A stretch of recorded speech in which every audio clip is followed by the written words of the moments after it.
And then I say we get this party started today because it's a Swapo party, eh? Are you ready, Swapo party? Are you ready? Yes.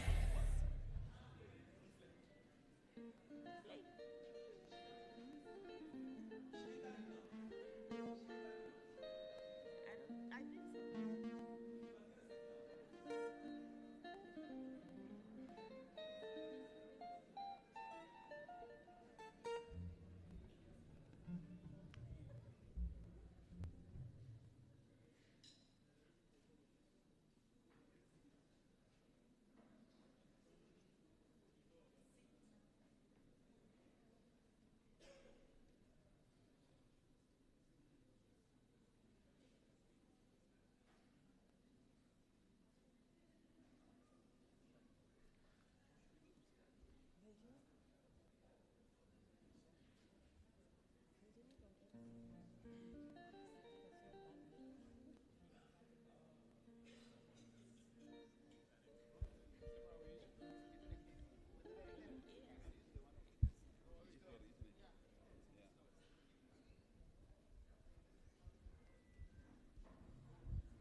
Coordinating with FCC. Okay.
That's right. A very good evening, Namibia, and welcome to this special live broadcast. We're coming to you here from Namport in Walvis Bay, where in a bit we will, of course, witness that is a ceremony program held in honor of the late Nathaniel Maxuilili, a liberation icon, a stalwart of Namibia's liberation struggle. And today people have converged here in Walvis Bay to, of course, honor that legacy that spanned and, of course, fought for the liberation of this country. Now, in a bit, we'll see the Vice President of the Republic of Namibia, Netumbo Nandi Ndaitwah, make her entrance here, where the program will also officially kick off. Of course, various dignitaries are here, various guests are here, regional leadership as well. We have Governor Neville Andre in our midst as well. Yes, we just saw the chairperson of the National Council, Mr. Lucas Muha. He's here as well. We have a number of other dignitaries present here. The Andonga Traditional Authority is also present here. And of course, just to pay respect and to pay homage to this icon of the liberation struggle. Of course, a former, that is a parliamentarian, but also dating back to pre-independence as the acting president of the SWAPO party for over 2 decades. He held that position, of course, coordinating and making sure that the struggle for Namibia's liberation is seen. And today, some 25 years later, we witness, and of course, we honor that legacy where he passed on back in 1999. Now, this past Sunday, the 23rd of June, marked exactly 25 years, and this event takes place at a fitting time to honor the legacy of, that is, the late Nathaniel Maxuilili. Now, in a bit, the program will officially kick off. We are expecting, that is, of course, the Vice President to address the dignitaries present here today. We're also expecting a public lecture that I will, of course, be moderating, featuring, that is, Ben Namadila Nasangula Rusa Shipiki, as well as Alfius Naruseb, where they will be giving their accounts as far as the legacy of Nathaniel Maxuilili is concerned. Of course, that program kicks off in a bit. It will be officiated by a spokesperson of the Swakopmund municipality, that's Linda Mupupa. She will be officiating the proceedings here today. And furthermore, we're also expecting a documentary produced by the Namibian Broadcasting Corporation on the late Nathaniel Maxuilili. So quite a program lined up here for our viewers this morning, where we will also have inputs from the floor and various people, of course, contributing as well as far as the legacy of Nathaniel Maxuilili is concerned. The program begins in a short bit. I understand that the Vice President will be making her way in a bit, so please do stay tuned as we, of course, bring you this public lecture marking 25 years of the legacy of Nathaniel Maxuilili.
Yes. While we are waiting, let's sing this song. Remembering those heroes, you know. They were veterans of the liberation struggle. They must be respected because it was not easy. Yes, it was very, very tough. Give me the monova baita tavalo. Please, somebody give us a signal when our Vice President is entering at the entrance. Thank you.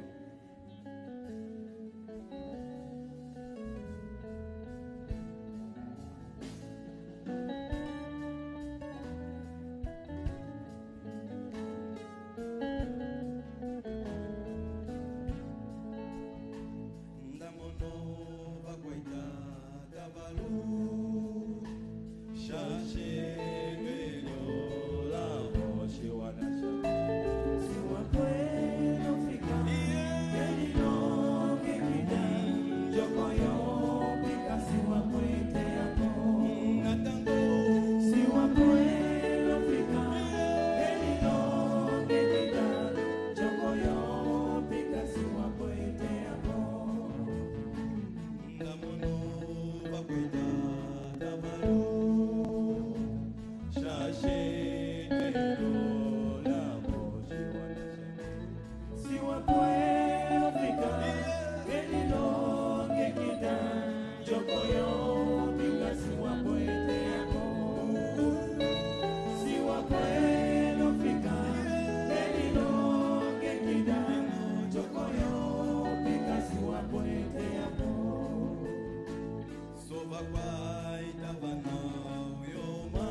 Can you sing with me?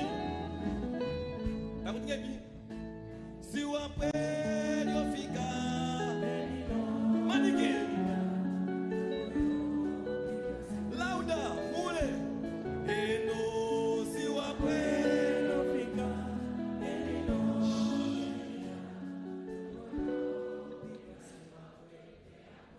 Ona tango.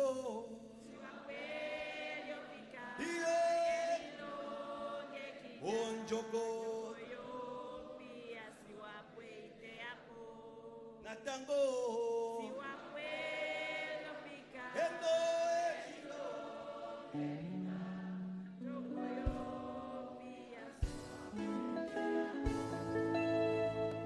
Thank you.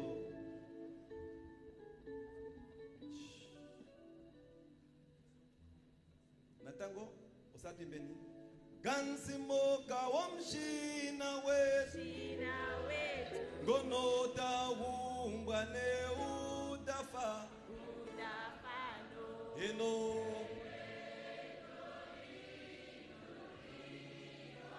Ngolile Onjira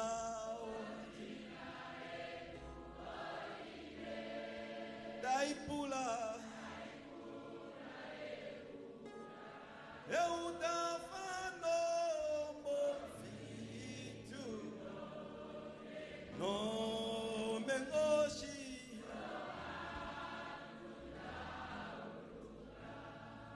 Onjira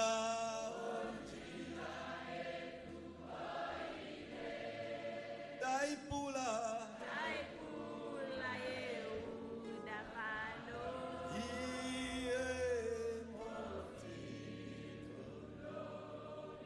No mengoshi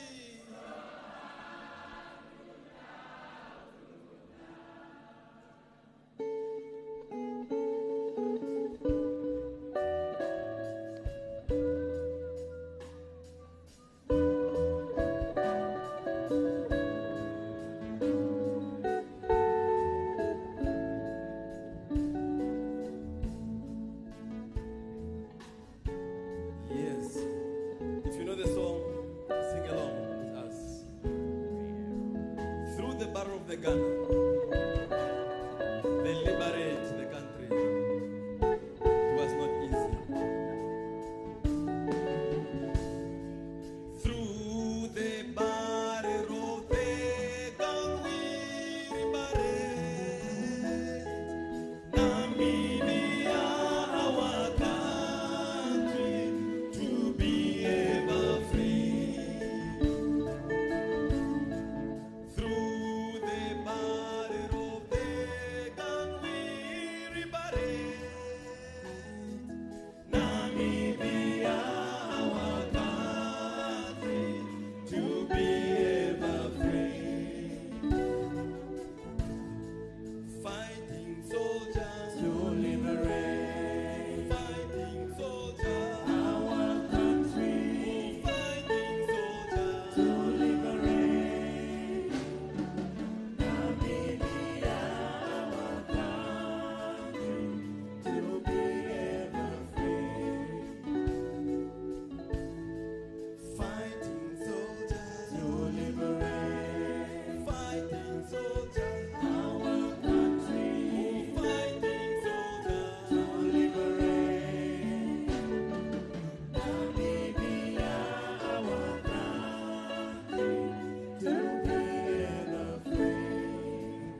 back.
Young people, what are we doing? It's our time to fight for the total economic emancipation tradition. Yes.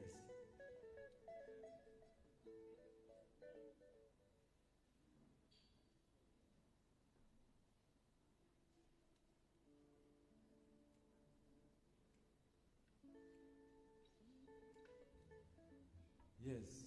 Give me the song.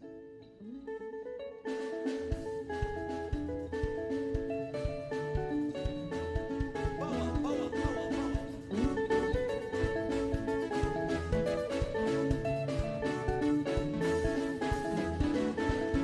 Maturu matutara, maturu matutara, maturu matutara, na bibi yetu. Maturu matutara, maturu matutara, maturu matutara, na bibi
and gentlemen, Swapo Party supporters, comrades and sympathizers, a very good evening to all of you.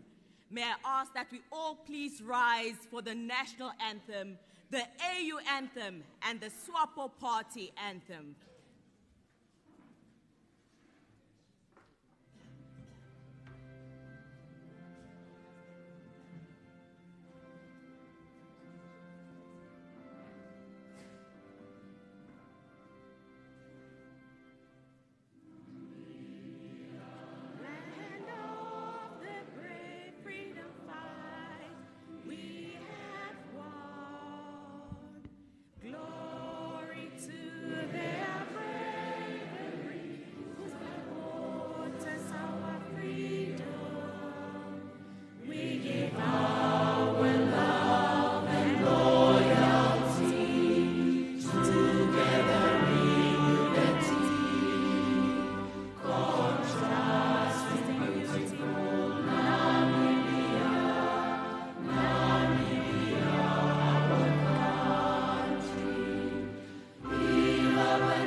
Namibia to win freedom in unity and solidarity.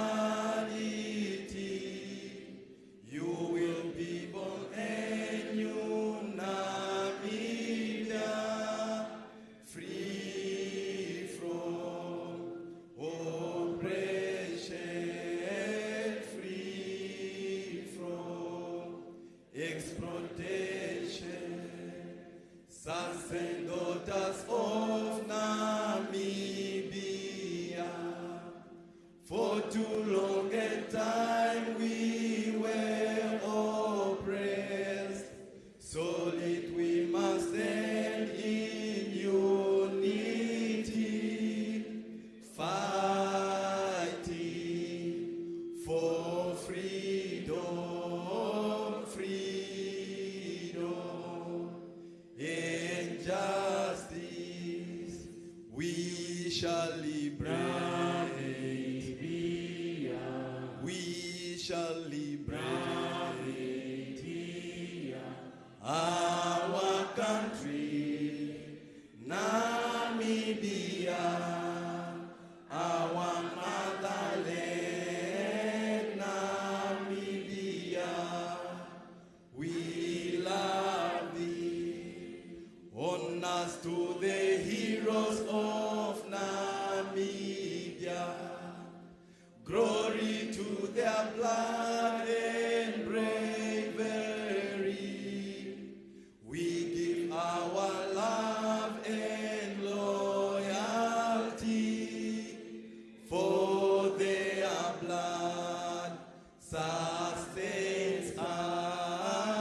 sacerdotas with you, sacerdotas,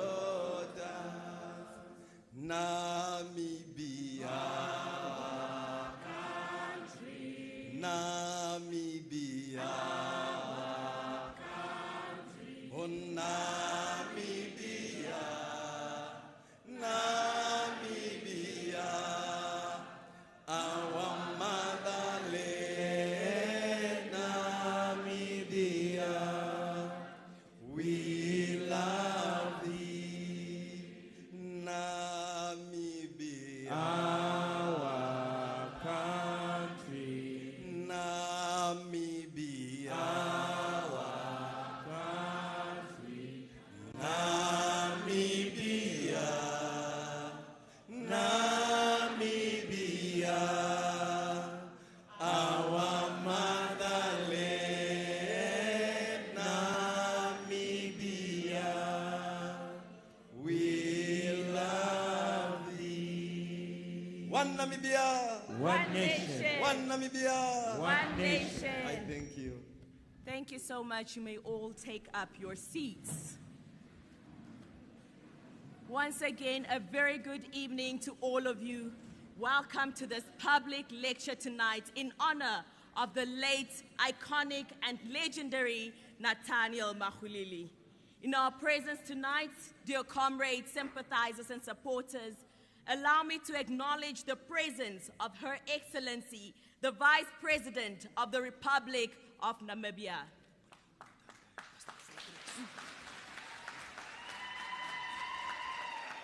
Very good evening to you, Your Excellency, and welcome to the beautiful town of Walfish Bay. I'd also like to acknowledge the presence of the acting chief of the Topnar community. Good evening, and thank you for joining us tonight. In our presence tonight, we also have the Ondonga Chiefs representatives.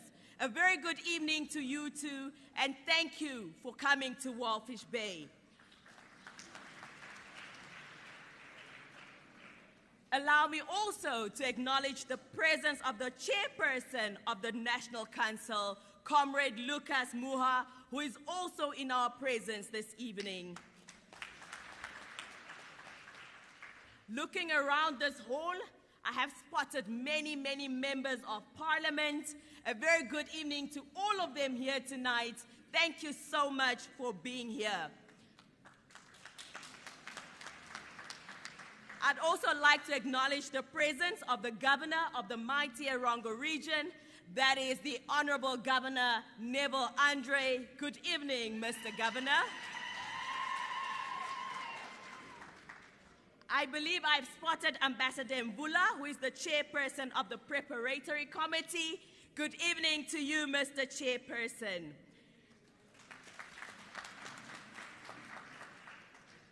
While joining us tonight, also some of our panelists, Comrade Ben Amadila is here this evening, Comrade Nas Angula, Comrade Rusa Shipiki, Comrade Alfreus Naruseb. I've looked around this hall and I've also spotted many, many mayors from the respective towns in Namibia. Good evening to all of you. Of course, this hall is also filled with party leaders from all the different structures, fellow comrades, sympathizers, and supporters. The entire family of the legendary and iconic Nathaniel Maxuilili.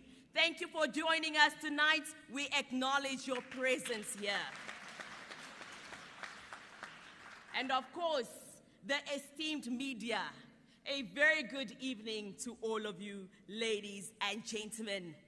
As you might have already known, we are gathered here tonight to celebrate the life of a legendary and iconic son of the Namibian soil. Tonight's public lecture will zoom in on the life, not only the lives, but the struggles and the achievements of a veteran, a truly son of the Namibian soil, and a hero, remember that one, a hero of the liberation struggle. This is a man with a resilient and unwavering spirit. Ladies and gentlemen, tonight's public lecture is to celebrate the life of none other than Nathaniel Maxuilili, born on the 10th of October, 1927. Can we please give him a round of applause? Well, my job is really, in real life, I am a speaker. So if I do not stop myself now, I will continue speaking. So before I call upon Reverend Fredericks to open up with a prayer, let me direct you to the bathrooms, please. The door at the very back, there is an exit sign that will serve as your exits. Walk all the way down past the gym equipment. To your left-hand side, you will find the bathrooms, ladies and gentlemen, dear comrades. And if you are wondering, who is this one? My name is Linda Mupupa, and tonight for this very short and powerful program, I will be your director of proceedings. So if you may, please give your director of proceedings a warm round of applause.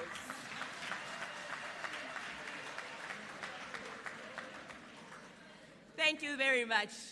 Now at this point in time, I'd like to call upon Reverend Fredericks, who is going to open up with a short scripture and what I believe is a blessing and a powerful prayer. Please give him a round of applause.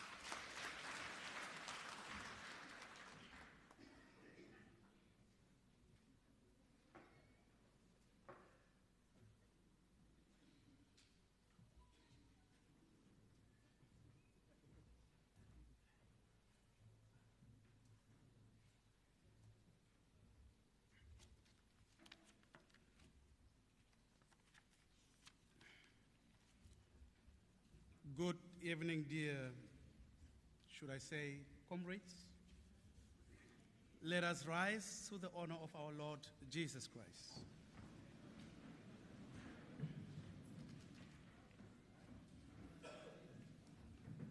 This is the day that the Lord has made. Therefore, let us rejoice and call upon his name in this very hour, when we are remembering the good deeds that our hero has done, especially for Walvis Bay, and very important, the Quisopon residents, a memory that stood out above all. Therefore, let us gather in unison and pray together. Almighty God, you have called us to labor in your vineyard, and without you, we can do nothing. Grant us your gracious presence at this gathering in memory of our brave and iconic loyal son of the soil, our hero. That what we do will build up our town, our community, and our country. Let your Holy Spirit govern and direct us, that we consult together peacefully, pleasing you with all that we say and do. This solemnly we ask in your mighty name, the name above all names, Jesus Christ. May the Lord bless this sacred gathering in the name of the Father and of the Son and of the Holy Spirit. Amen.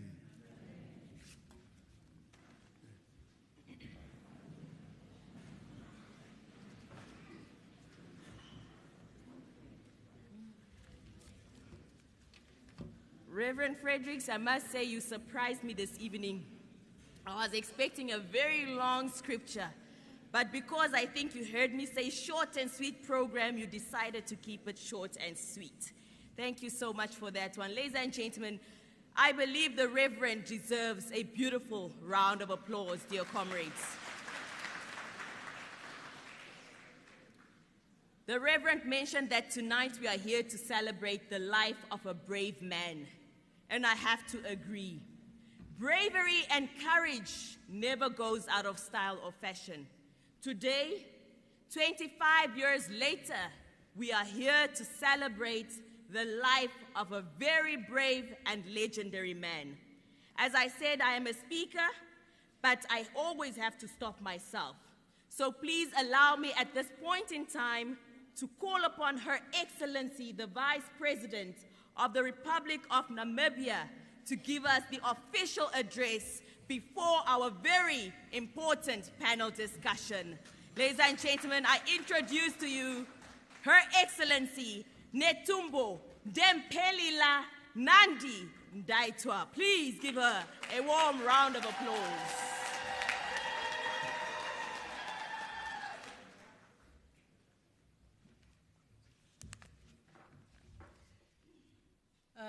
Thank you. Please be seated.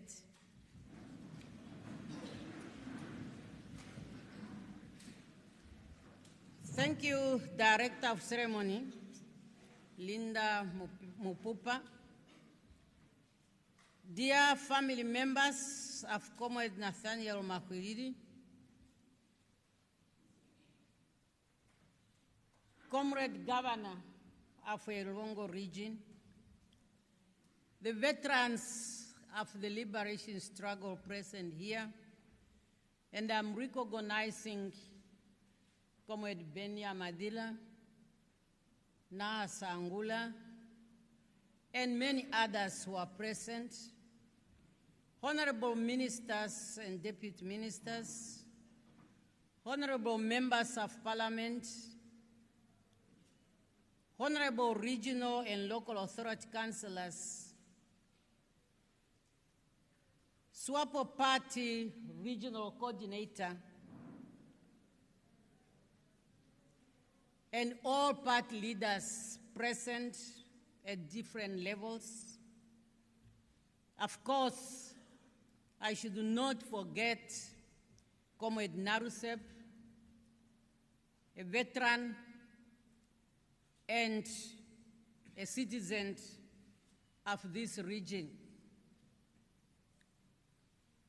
Comrades, all invited guests, I want to recognize all of you in your different capacities. Ladies and gentlemen, members of the media, at the onset, let me tender the apology of His Excellency Comrade Nangolo Mbumba, President of the Republic of Namibia, who was invited to participate in this important event. However, due to equally important state matters, he is not able to be with us this afternoon.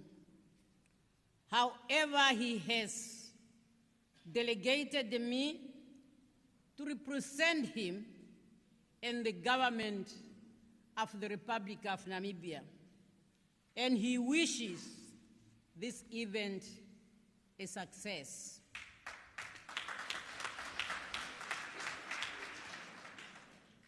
Director of Ceremonies, it's not every day that one gets to speak about giants among us. And Comrade Nathaniel Maxuilili was certainly a giant. Not only was he a giant of our liberation struggle, but also a fearless trailblazer, Ondilo Kaparwa, for those who know him closely.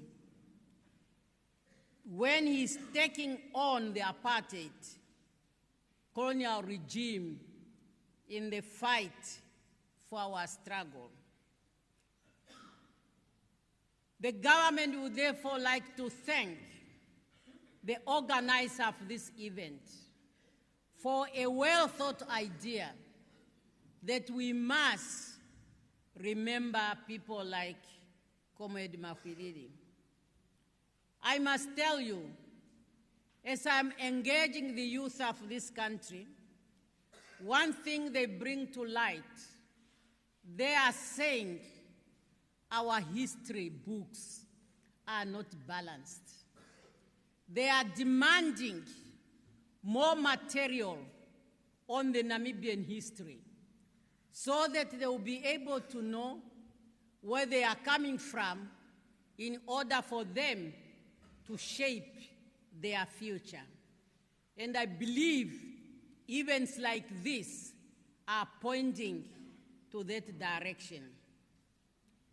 Director of Ceremonies, we are gathered here today to pay homage and to remember the revolutionary and heroic deeds of one of the Namibian heroes, Comrade Nathaniel Maxuilili, a dedicated freedom fighter who waged a better struggle for freedom and independence until our country was free from colonialism and apartheid. A fearless fighter he was. His entire political journey was spent here in Walvis Bay, where he was sentenced to house arrest in order to prevent him from carrying out his political activities for SWAPO. I might be wrong, but there is a possibility that Comrade Maxuilili could be the longest house arrested prisoner, but he never gave up the fight for the motherland.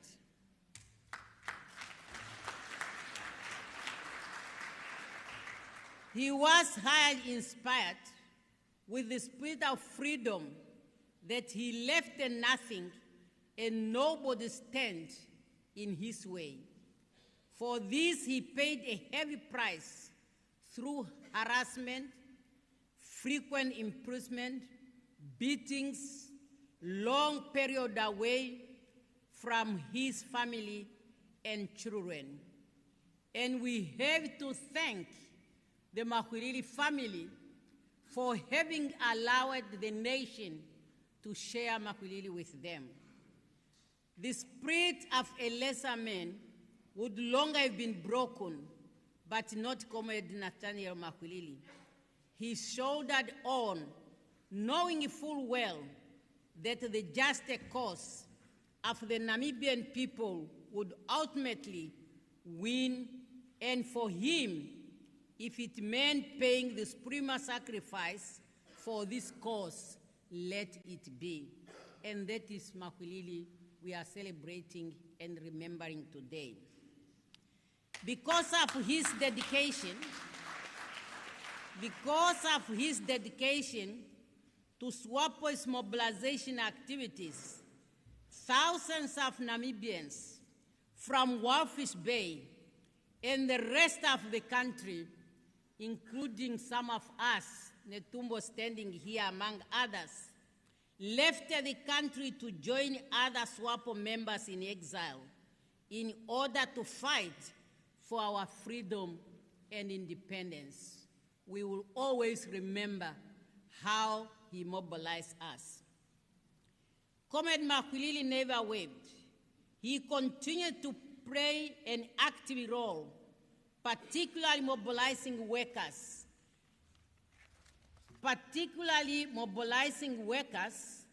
and we all remember the general strike which took place in Namibia in 1971-1972, where more than 20,000 workers took part nationwide by donning the tools. He was truly a pillar of strength and a torchbearer on our journey to freedom. Almost single-handedly, he spread the cause of SWAPO throughout the country as acting SWAPO president in the country when many of the leaders were forced into exile, the hands fell on him to keep the moral high and to provide constant encouragement to our people to redouble their efforts in their quest for our freedom. This saw him cross-cutting the country, speaking at rallies, attending meetings, guiding, planning, encouraging, and leading by example. I've been told by those comrades who worked closely with him that he often put himself in the firing line and would refuse to leave a dangerous situation, much to the frustration of his comrades when they tried to get him to safety. I'm sure some of the panelists who worked closely, they can confirm or disapprove. Director of Ceremonies, as most of you might remember, Walvis Bay was illegally annexed by the South African Colonial Authority and transferred the control of this harbor town to Cape Province in contravention of the international law. The annexation took place on the eve of the negotiations of the UN Security Council Resolution 435 for the UN-supervised election in Namibia. One might think the decision was to create another Guantanamo. I'm sure you remember the Guantanamo in Cuba. So one might think that when the South Africans were annexing Walvis Bay, the idea they might thinking of holding on Walvis Bay for many years, like what happened in Cuba when the Americans had to hold on Guantanamo for 100 years. The annexes of Walvis Bay to be made part of South Africa did not prevent Comrade Maxuilili from carrying out his political activities. He was a leader who showed that what a true leader was, who led his people with great courage and resilience, who paved the way for our independence. Comrade Maxuilili was a towering hero, a political strategist who kept the spirit of no surrender high in the residents of Walvis Bay and the rest of the country. Indeed, he was a true revolutionary, a tireless freedom fighter who dedicated his entire life to the realization of Namibia's independence. To the family of Comrade Maxuilili present here, comrades and friends, let us not dwell on the events that robbed us, our hero. Rather, let us celebrate the legacy of Comrade Nathaniel Maxuilili. I pause here, and I want us to understand the power of the names. Ndemulungila. Now tapuleni.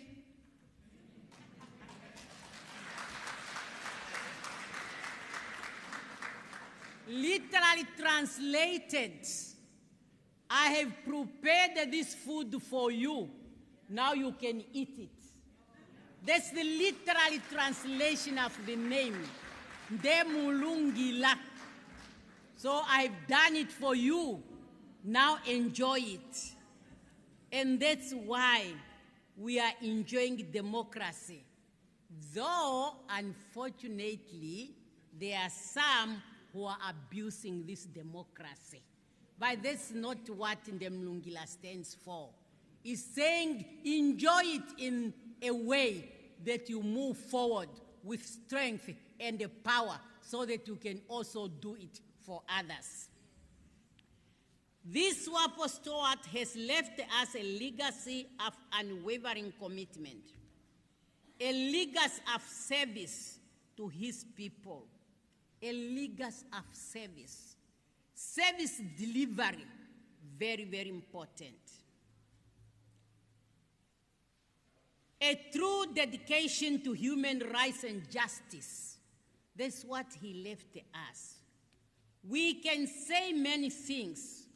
However, the only way we can uphold the legacy of Comrade Maxuilili is by making sure that we continue to grow the SWAPO, to run this country, to ensure quality service delivery to the Namibian people, and bring about a shared prosperity for all.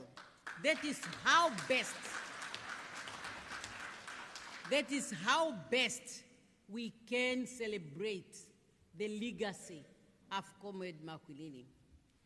His contribution to the nation-building efforts after independence are immeasurable. He was vocal on issues that matter most for the well-being of the Namibian people. During his days, he made sure that the debate in the National Assembly were directed towards the building of a united society. He was very tactful to put even hard messages across without offending anybody. He can say it, and before the presiding officer say withdraw, he say, I withdraw, but the message is gone. That's how tactful he was in order to pass the messages across. We all remember his deep, booming voice that was silenced forever on that frightful day, the 23rd June 1990. But that is not all that Comrade Maxuilili will be remembered for. The SWAPO party government shall not lose sight of the great sacrifice of a towering hero like Tate Maxuilili, who fought with great courage so that our people could live free from poverty and shackles of colonialism. The SWAPO party is committed to focus on sectors that will empower and enable our people to fully participate in our economy for sustainable development to be realized, as that is what Comrade Maxuilili stood for. The most outstanding sectors where we have achieved remarkably and undisputed success since our independence, something that Comrade Maxuilili will be proud of, are the areas such as education, health, agriculture, water services, electricity, and communication, among others. Education is an equalizer.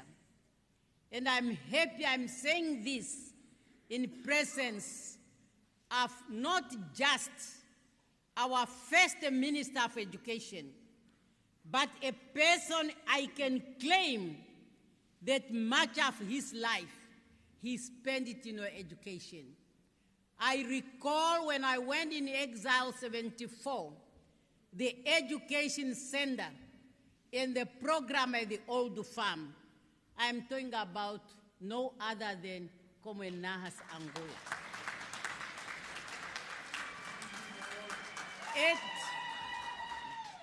At the time of independence, we found illiterate so high in this country. The first program of Comrade Nahas was an aggressive literacy program. And truly today we don't talk about it, but the majority of our people can read and write even in our vernaculars. And that is very important.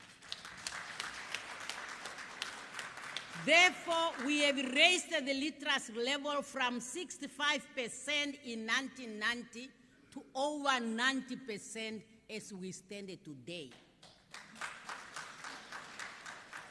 The enrollment rate in our primary school now stands at 99%.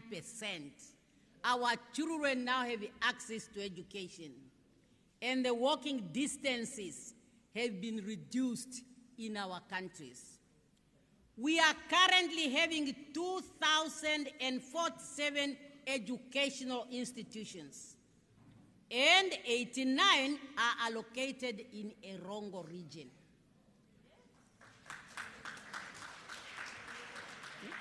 We even have universities, and there was no university at the time of Namibia's independence.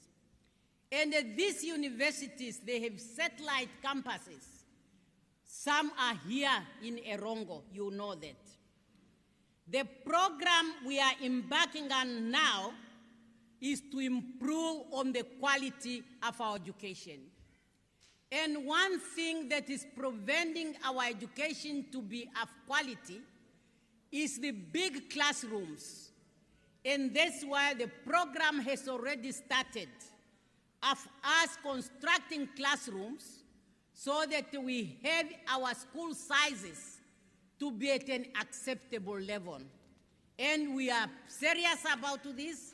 We will continue until we can have the right size for our teachers to provide the quality education.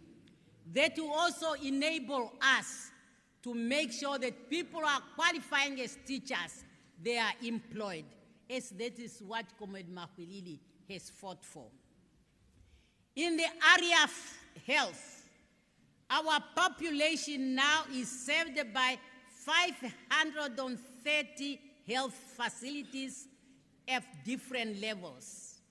Again, 96 of these are in the Erongo region. We have 421 clinics now. At the time of independence, there were only 200. And these are the things that Comrade Maxuilili has fought for. Our government has decided, and the program has already started, for us to make sure that by the year 2030, when Vision 2030 comes to an end, universal health service system is functioning in this country. And to ensure that medicines are available in our public hospitals, we have already started to reform the procurement of medicine system so that there should be no shortage in our hospitals. Water and sanitation, I'm talking about issues that Comrade Maxuilili was focusing on when he was a member of parliament. We continue to strengthen it, and currently 93% of Namibians have access to potable water. And the government is hard at work to cover the remaining 7%. When we are hearing these things, one understands, because when you are part of the 7%, you feel it as nothing has happened. But that's now where our focus on. So the water provision, we have also to understand, is affected by the drought because the groundwater level has also been affected. And in some places when we dig boreholes, the water is salty, but we have a program of small desalination plants. So we have done this in some areas like in Oshkoto region, which is affected by Etosha National Park, because that's a South Pene. So around there, most of the boreholes will come out with water. And we are now having already finalized the designs for a desalination plant that will be complemented by the rivers along our border. And we can assure you that's going to work. Television coverage and network is also covering many people. And of course, I don't want to say much about the road network, because for the Erongo residents, particularly Walvis Bay and Swakopmund, you know yourself, there's no more congestion between Walvis Bay and Swakopmund. Here in Erongo, we talk about the housing is a big challenge. But I can tell you our program is our government is at work, and we would not want to see our people suffering. I think the governor will recall how we started Otoya and the progress we have made. I'm happy to be one of those who were there. We have also, in line with what Comrade Maxuilili stood for, paying attention to job creation, whereby we know agriculture and value addition to our minerals, including the fishing industry, will be strengthened. Therefore, our youth, you must have hope in your party and its leadership. And with the new industry that has come up, we must make sure that we take the advantage. Soon, institutions to train technicians in oil and gas are coming up. And for you who are qualified in other areas, that's the time for you to be reskilled so that you become marketable in the labor market. Director of Ceremony, as I conclude, I must say, the youth of today have inherited a rich and glorious history and legacy built on a strong foundation of patriotism, love for your country, love for freedom, and national unity, which was laid by our heroes, our revolutionaries, such as Tatekulu, Comrade Maxuilili, and others. They led our people through the difficult days of our struggle without waver until we are free. Let us keep their legacy alive by dedicating ourselves to build our country, by contributing to the socio-economic development in all spheres of human endeavor. Each and everyone must pull up our sleeves and make a contribution to our country moving forward. We need to ensure that our youth receive quality education to enable them to acquire the right and needed skills and knowledge. We need to produce enough food to feed our people. We have to enrich our history in order to make sure it guides us for now and in the future. Really, that is what Comrade Maxuilili stood for. Long life the legacy and the spirit of this SWAPO steward, Comrade Nathaniel Maxuilili, and let us respect him with our good work and not just with our words. Thank you for your kind attention.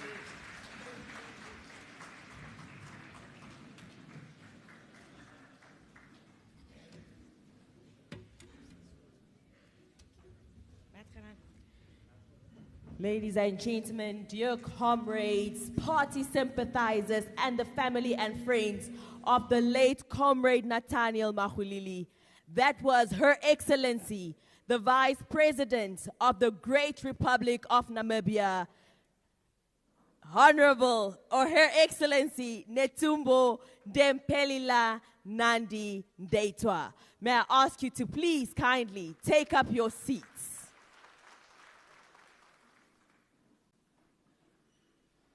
Well, based on Her Excellency's address, ladies and gentlemen, Nathaniel Maxuilili was a significant figure in the Namibian liberation struggle. As a committed freedom fighter and a member of SWAPO, he played an essential role in the resistance against South African rule.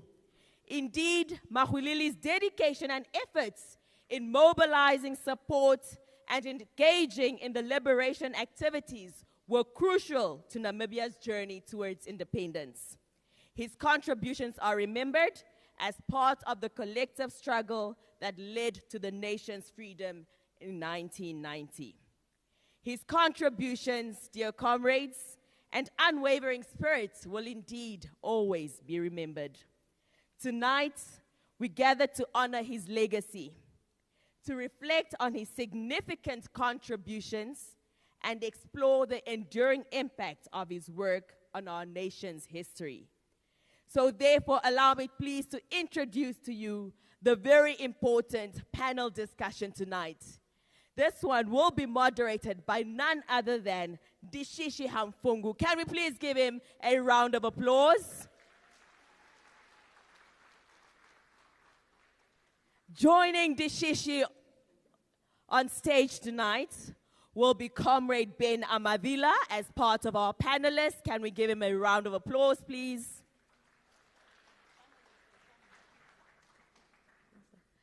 Comrade Amadila will be joined by the very great educationalist, Comrade Nahas Angula, as part of the panel. We will also be having Comrade Rusa Shipiki, also part of the panel tonight, and none other than the mighty Comrade Alpheus Naruseb, ladies and gentlemen. I'd like to add that our esteemed panelists tonight will share their insights and their personal experiences, shedding light on the life and the times of Nathaniel Maxuilili, ensuring that his story continues to inspire not only us, but future generations. And with that said, ladies and gentlemen, please give Dishishi and his very capable panel members a very big round of applause. Thank you so much.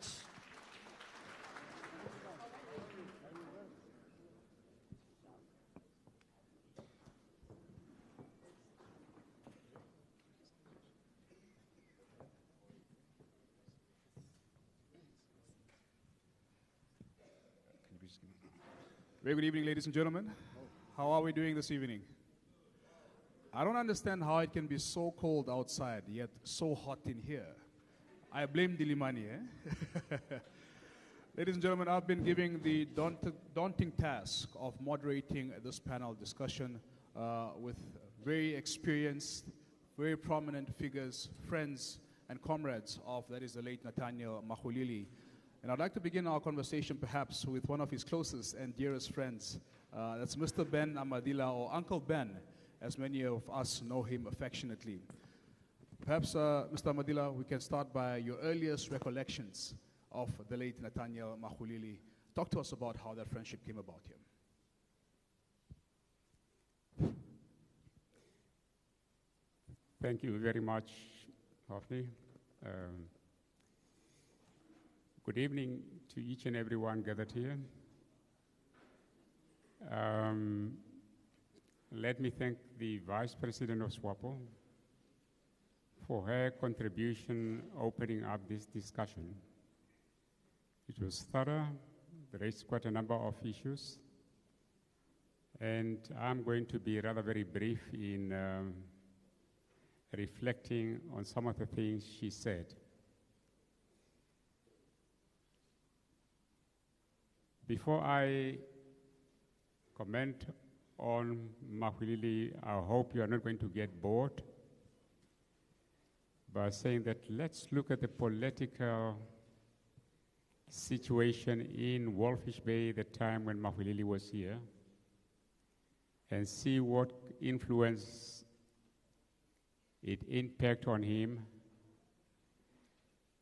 He was born in 1927.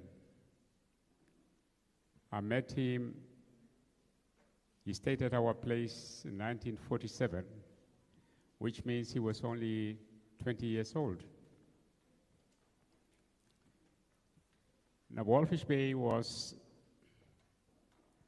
a place where most of the oppressed people sort of know each other. The population was very small. There were people who lived here from Tanganyika, Tanzania today. There were people who lived here from Nyasaland. There were people here who were known to be Monrovians, people who came from Liberia. And then, of course, you have some locals, the Topnash, the Wambos, a bit of a Hereros here and there. So it was a mixed bag of the oppressed living here. Most of the whites live in Swakopmund. They came by train in the morning, 9 o'clock, to do their work, and then they returned to Swakopmund at 5 o'clock. So blacks were almost unto themselves. There was somehow a bit of a freedom comparing to other towns in the interior. And most of the blacks, it was felt, were a bit cheeky because their relationship with the oppressive whites was such that they could stand up for them, against them, and make their mind known. Now, Maxuilili, or people who live in Walfish Bay at the time, felt that they spoke English. With the continuous flow of freight ships calling on Walfish Bay, when they visited the interior, they tried to utter a word or two in English, and people felt that they knew English. Maxuilili went and enriched himself with more English because I think he took his English in Odibo. But he went for a police course at Kroonstad in South Africa, where he became a railway policeman. And that obviously put him head above most of us because he spoke English, he understood a bit of the law, and he understood and could make a comparison between the living conditions of the people in Southwest Africa at the time and the people in South Africa. So he was a towering man in the sense that he knew a little bit more than the others did. But it was more on the political side, and mind you, 1947, there were no political activities here in Walfish Bay, let alone in the rest of the country. All I remember, if one could classify it as political activities in Walfish Bay, was there was 2 or 3 associations, mainly by the Oshiwambo-speaking groups. The one was called MD, which was an association for the Ekwanyamas, for Mandume Yandemfayo. They had annual activities, they organized themselves in dance and song, and they collected funds to send to Ovamboland for certain projects in that area. The other was MKZ. MKZ is MKZ. That was Martin Yakadikwa. That was more for the Ndongas. So they collected funds. When those chiefs came visiting, at least there were some funds available to help them to do whatever they wanted to do in Walfish Bay and outside Walfish Bay. And the other one was for the Kwambis. It was called Nandenduno. Now the significance of this was, in the future, these people had something which looks like an organization. At least somebody acted like a chairperson. So when you come together, somebody has to take a leadership. And I think that make it easier when political activities started, that at least there was some semblance of political organizations in the country.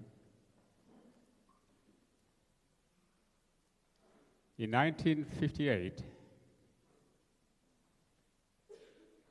I met someone called Aeneas Peter Nanyembe, and Vinnie and Daddy. We worked together. I've just left school and I wanted to collect some money to go to school to South Africa because Augustinium was the only high school in the country. But these guys persuaded me to get involved in the breaking the contract system. And I have to leave my dream of furthering my education at the time. Now, I shouldn't actually go too long on that one because we are talking of Maxuilili. Maxuilili was a very brave man, and he had some ideas that some of us didn't understand at the time. And when he and someone called Frank Abrams were together. Now, Frank Abrams' fathers or parents came from Cameroon. But Frank Abrams was born in Lutherits. But he was one or reputed to be a very strong person. I'm told that the court forbid him to use his naked hand when he was beating up somebody. So he was allowed to use a whip to whip other men. You have your family, your wife and children, but another man will take a whip to come and whip you. So that was very humiliating. But when they were together, it was a police force was physically, police were conscious of the ability of Frank Abrams to act as a protector, a defender of whoever was around them. I was very cheeky and I did all kinds of things sometimes when I was with Frank Abrams, forgetting that one day I'll be found alone and I won't be able to defend myself. But with Frank Maxuilili, we were very strong because we could really challenge the police authority because they were representative in implementing the laws of the country or the authority in Walfish Bay. Maxuilili was, when an organization's OPO came to being,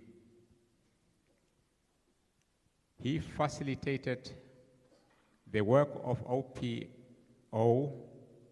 here in Walfish Bay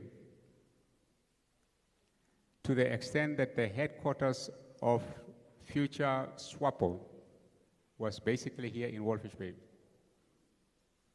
People from Windhoek will come to Walfish Bay to get instruction and get all the ideas what to do and what not to do.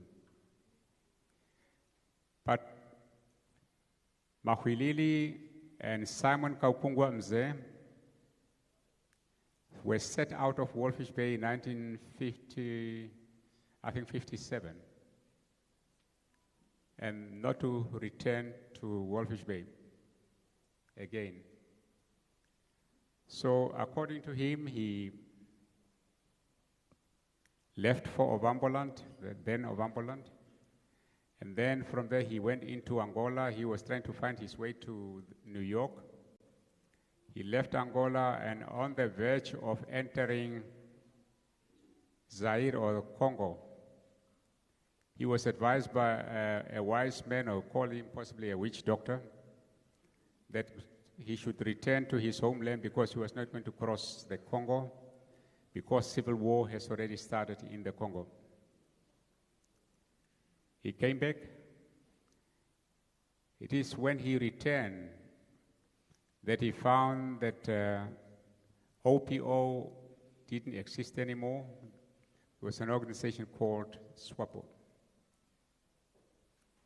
He was very active and made sure that the SWAPO activities were carried out effectively. As I say, Walfish Bay was very active. The first vehicle that SWAPO owned was bought with money collected in Walfish Bay. The SWAPO headquarters, which was in Windhoek, used to come, as I said earlier, to Walfish Bay to get instruction. But there was a time when Maxuilili has to live in Windhoek because we wanted to strengthen the headquarters of SWAPO to be in Windhoek. So he left, but he couldn't get a job in Windhoek. He was away for less than a year, and he has to return because there was no job for him in Windhoek. Why do I say that he was very courageous? In 1962, I was held up at Karibib. I was arrested, beaten up, but I was left, and I suspected that I was left to go and cause an accident on the way because I was severely beaten by the police. At least one thing about that was that they told me what they were thinking about me, that they were tracing me, and I was accused of transporting weapons from Walfish Bay to Holden Roberto in Angola. Now, Holden Roberto had started in 1961 the war against the Portuguese. The police thought that I was helping him to get the weapons from Walfish Bay. When I got to Windhoek, I called Maxuilili to say that I was detained and beaten up. Maxuilili organized a group of people and took Frank Abrams' car. They went to Karibib. They ransacked the police station in Karibib in search of me. In spite of the assurance that the police said that no, I was not there. Another occasion where Maxuilili defiantly acted against the police without fear. In 1963, I disappeared from Walfish Bay, and I was told that later that people thought I've left for Moscow. When he learned that I was in Ovamboland, he took a car with Frank Abrams. They came looking for me because they thought I was in trouble. We remember we went to the police station. Maxuilili, there was only one chair for the policeman and one chair for Frank Abrams. What he did, he just took the books from the racks, those thick law books, put them on the floor, and he sat on them. So all of us start following the same. We emptied the shelves with all the books, and we sat on them. And you could see that this policeman was so agitated, but he couldn't do anything. He couldn't do anything. We were outnumbering him. We were possibly the first, at the behest of Maxuilili, to have a conference in the whole of Ovamboland. There was no public rally held in Ovamboland before we came. We had a conference at Oshakati, which was known as Erundu at the time. And that conference, I know, was addressed by Fifike Punye Pohamba, Frank Abrams, myself, and quite a number of, including Maxuilili. The biggest enemy we had in SWAPO was ourselves, our security, and the secrecy. Everything was done in secret. When you are having a meeting here in Walfish Bay, 2 or 3 people have to be outside to look whether the police were coming to disrupt your meeting. And the moment they notice anything unbecoming, they will throw a stone on top of the roof of the house to say something was not well. But Maxuilili, for what I respect him, and I think his biggest contribution politically was when we first held a public rally, because we felt that the message for liberation was not going through. You call a person that you trust, and that person will possibly just take the message and keep quiet. So we decided we have to go public. We wrote letters to the municipality, and the municipality was always just quiet, not replying to our letters. But later we discovered that we were only supposed to inform, not to ask permission. And when we discovered that, that's when we first held the first public rally of SWAPO in Wolfish Bay in 1961. Now, I was told later, people were afraid. Apparently, they whispered to each other that, look, just watch. They were going to be beaten up. So they stood at a distance. They stood at a distance, all of them. And when Maxuilili started using his strong language, Bure kakamastuj, what and what, all these other things, and the police were not doing anything, that's when people start moving forward, bit by bit, bit by bit. And the next rally, we had successful rally, as the fear among our people was dissipated because of Maxuilili. When he... Very much indeed. Thank you so much for that comprehensive overview, Uncle Ben. If you could just wrap up a bit. Yes. Yeah. When he was angry, he'll tell you that swapo mainingo dobe omahu. That means he was angry. Or swapo mainingo dobe omahu, which means that it's a pea pot. What is dobe omahu? So you are peeing in SWAPO, you are doing the wrong things in SWAPO, so he was very much against it. And, but he hated all these kambashus which are being brought up here in the location. Why? When we moved from the old location, people were burning in their shacks. It's not because he hated the people, building their own shacks in order to live a little bit cheaply. In the old location, which most people don't even know today, those shacks were burning in the 40s, in the 50s. And his hate and condemnation of people living in shacks, I think, was based on his experience that fire could destroy them and destroy their properties.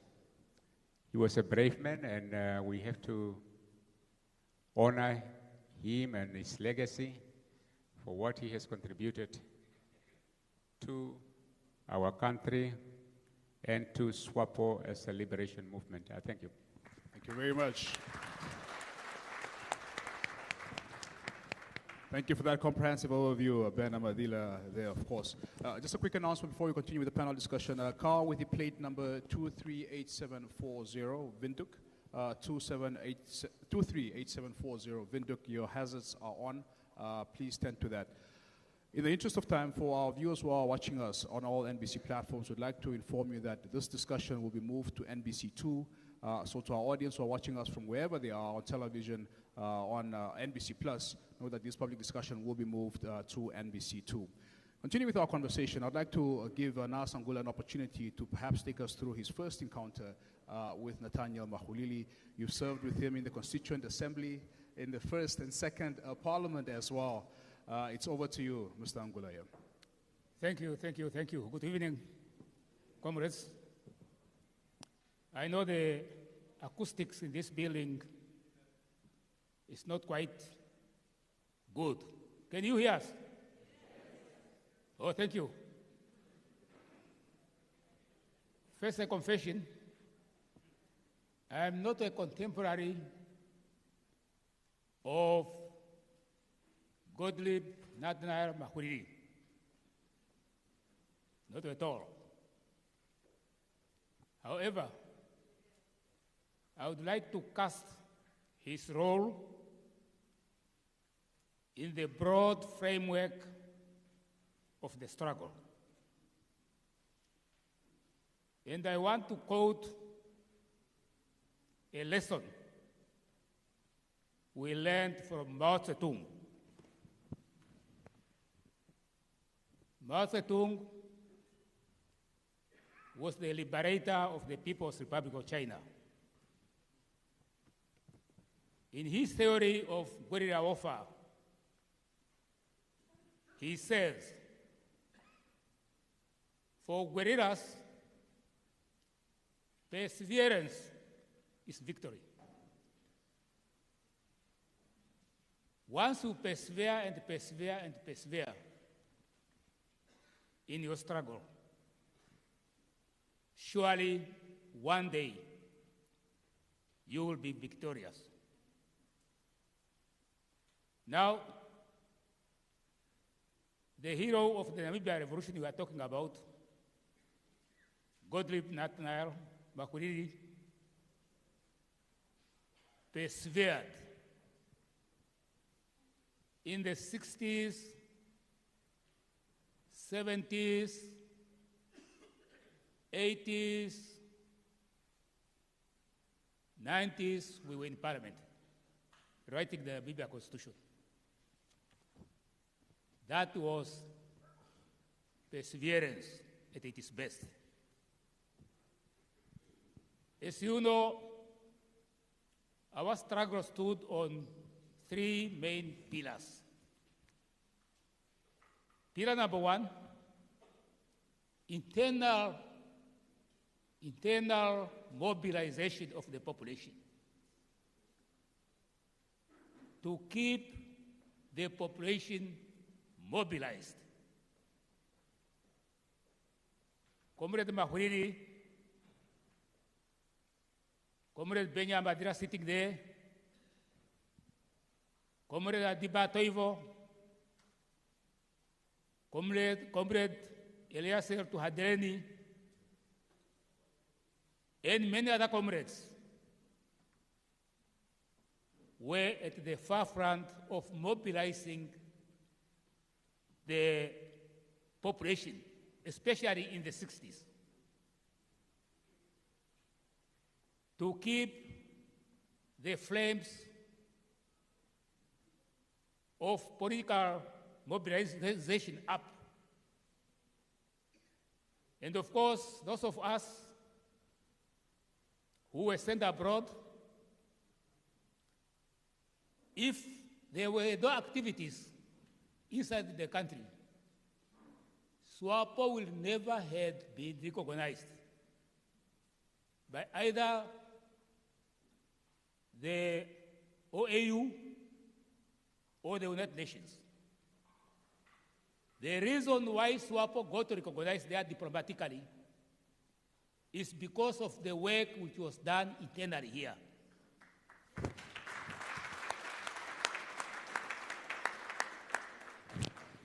And they are working under difficult conditions. From time to time,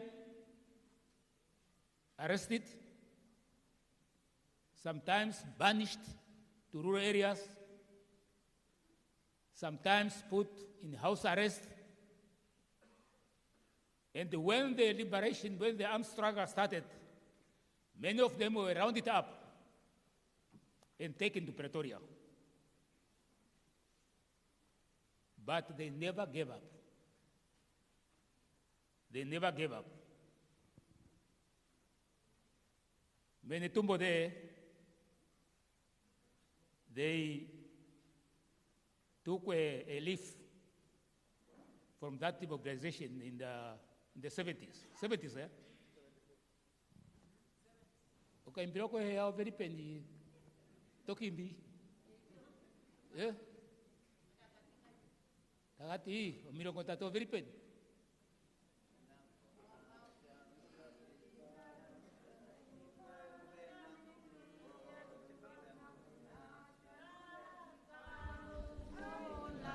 Yes.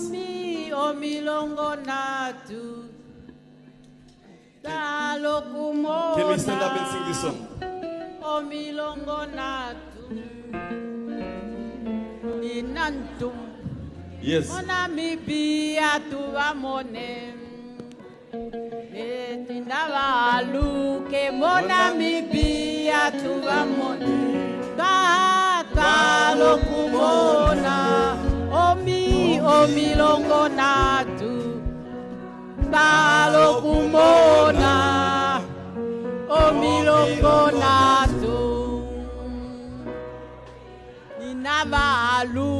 Monamibia tuvamone obelipeni navalu Monamibia tuvamone tahatalo kumona omilongonatu tahatalo kumona omilongonatu Maxuilili nantumbu na jani ya ototo wa mone Maxuilili nantumbu na jani ya ototo wa mone taha kumona omilongona taha kumona omilongona.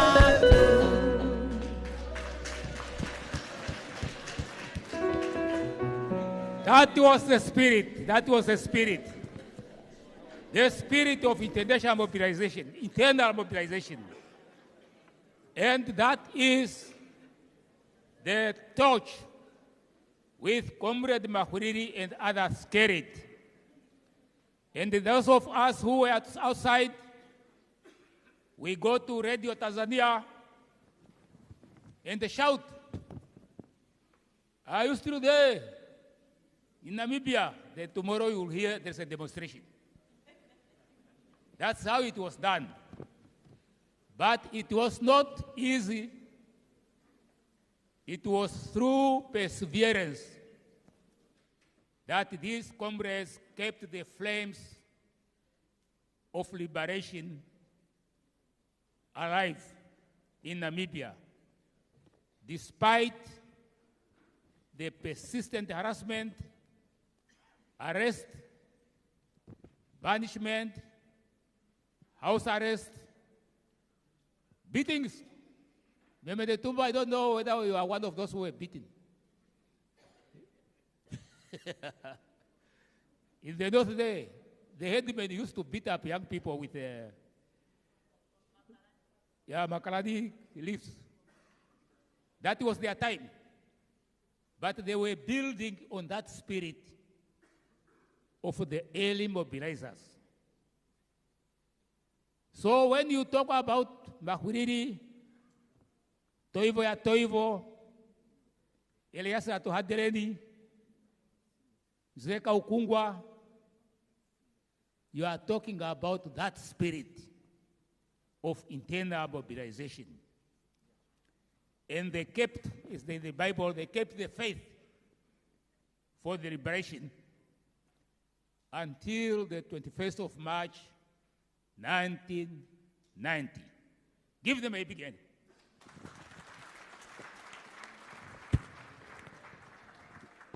Thank you very much, Mr. Angola, of course, with that comprehensive, insightful input there. I'd like to give the platform to Mr. Alpheus Naruseb, former minister. He's been in parliament since '95, served alongside Nathaniel Maxuilili as well, and you're now retired, yes. Thank you, Mr. Amufungo.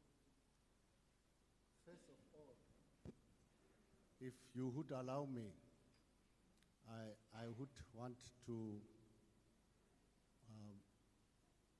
express my deep felt appreciation to the government of the Republic of Namibia for having agreed to complement the efforts of the Swapo family in Walvis Bay,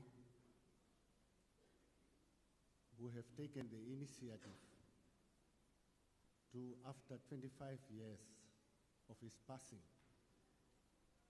think of paying homage, even though posthumously, to the great son of the Namibian soil. The man that some of us, just because of generational overlap, were able and were indeed privileged to have been able to, under his guidance, together with him and many like-minded gallant sons that were able to stood up and raise their voices for the voiceless toiling masses of the Namibian people. They were the ones who inspired some of us, the only link that we had with them. The Amatillas of this world was that we were inspired by them. Inspired to the extent that we looked up to them, saw what they were able to do on behalf of the toiling masses of this nation, so that those oppressive machineries could start to realize that the Namibians are also somebodies. It was not very easy. It was not very easy. The time that those elders of us were able to stand up in order to be counted. When I was approached to be part of this panel discussion, thought that I am not having the necessary standing in terms of the historical realities of our nation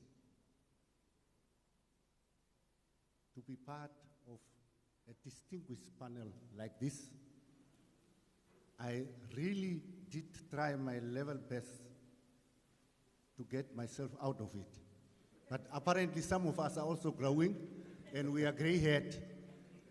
Some individuals think that we have a story to tell in terms of our association with the giants of the liberation struggle.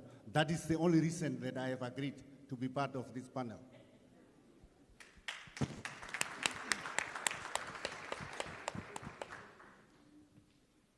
Now, Tatekuru Gottlieb Nathaniel. Oh, Tatekuru Gottlieb Nathaniel was indeed a very prominent figure in the history of the Namibian liberation struggle. Tell me about any other one,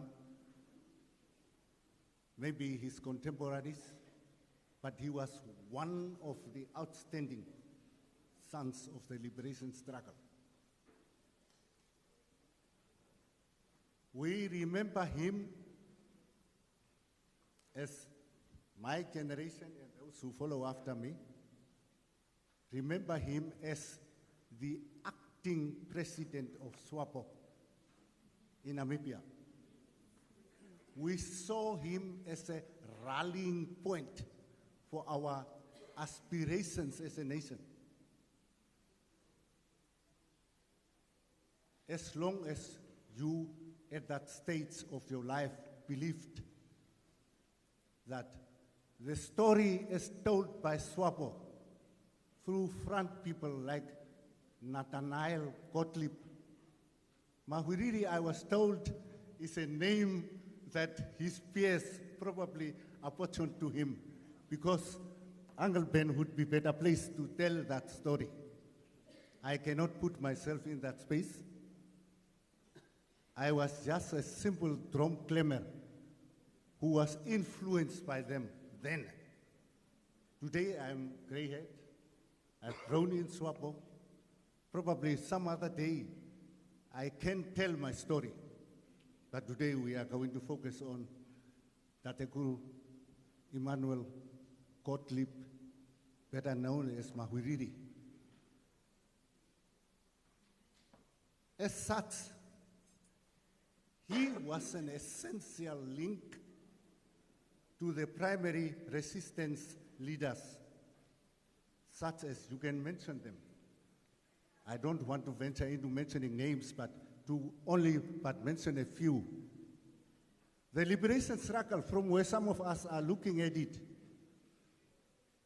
started way back with the advent of the colonizers in our country, indeed in Africa. The footsteps were taken then.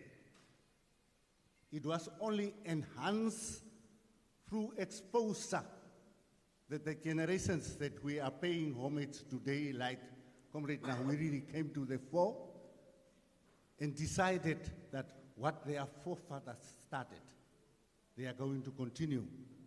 And the rest is history. Some of us small boys, the generation of my peer groups followed.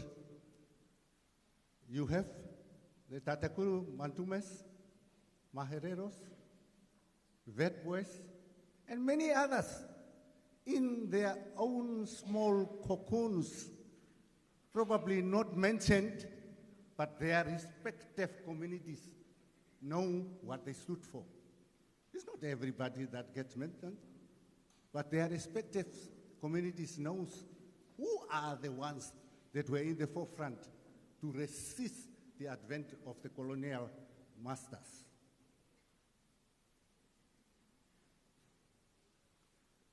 He was known for his bravery, no doubt about it. Dedication, fearlessness,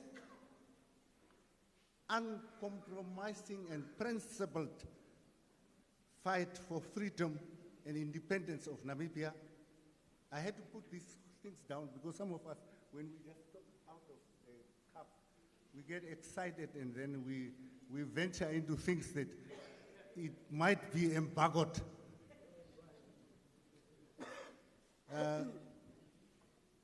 For the freedom and independence of Namibia, and he remained steadfast, at least the exposure that some of us had to him.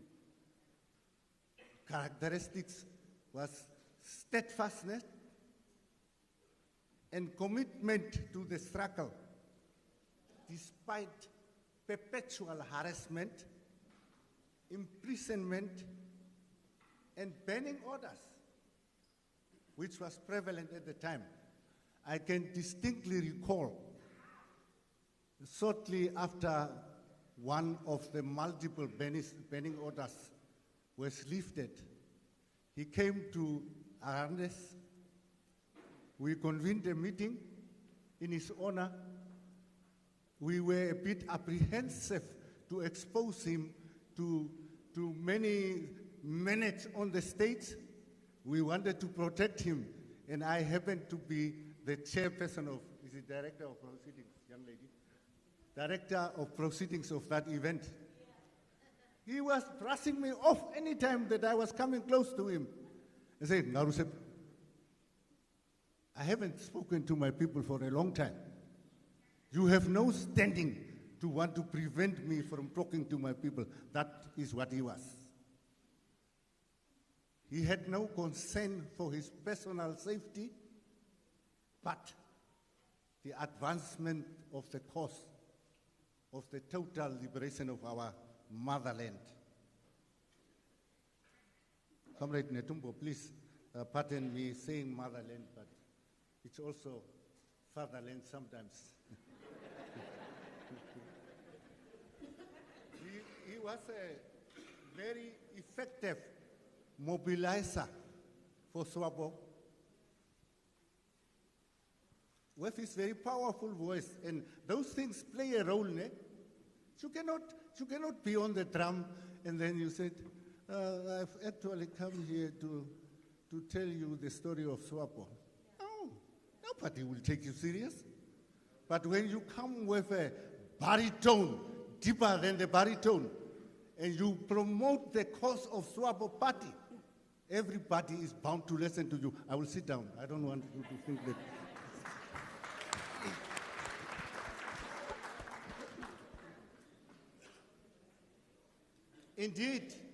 Indeed, Comrade Maxuilili was a very prominent, one of the prominent voices one of the prominent voices for SWAPO. For SWAPO, you know, during the era that to be associated with SWAPO was definitely not fashionable.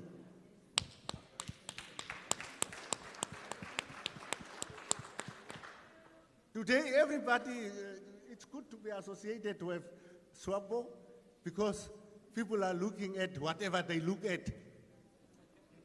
And they know what they are looking at. I cannot tell you that. And he was our acting president in Namibia. SWAPO acting president in Namibia in the absence of Sam Nujoma Vakwetu. That you became an enemy target number one. It was not an easy feat, definitely not a mean feat. That is the man that we, through the efforts of SWAPO in Walvis Bay, in the Erongo region, under the leadership of SWAPO Party, are paying homage to today.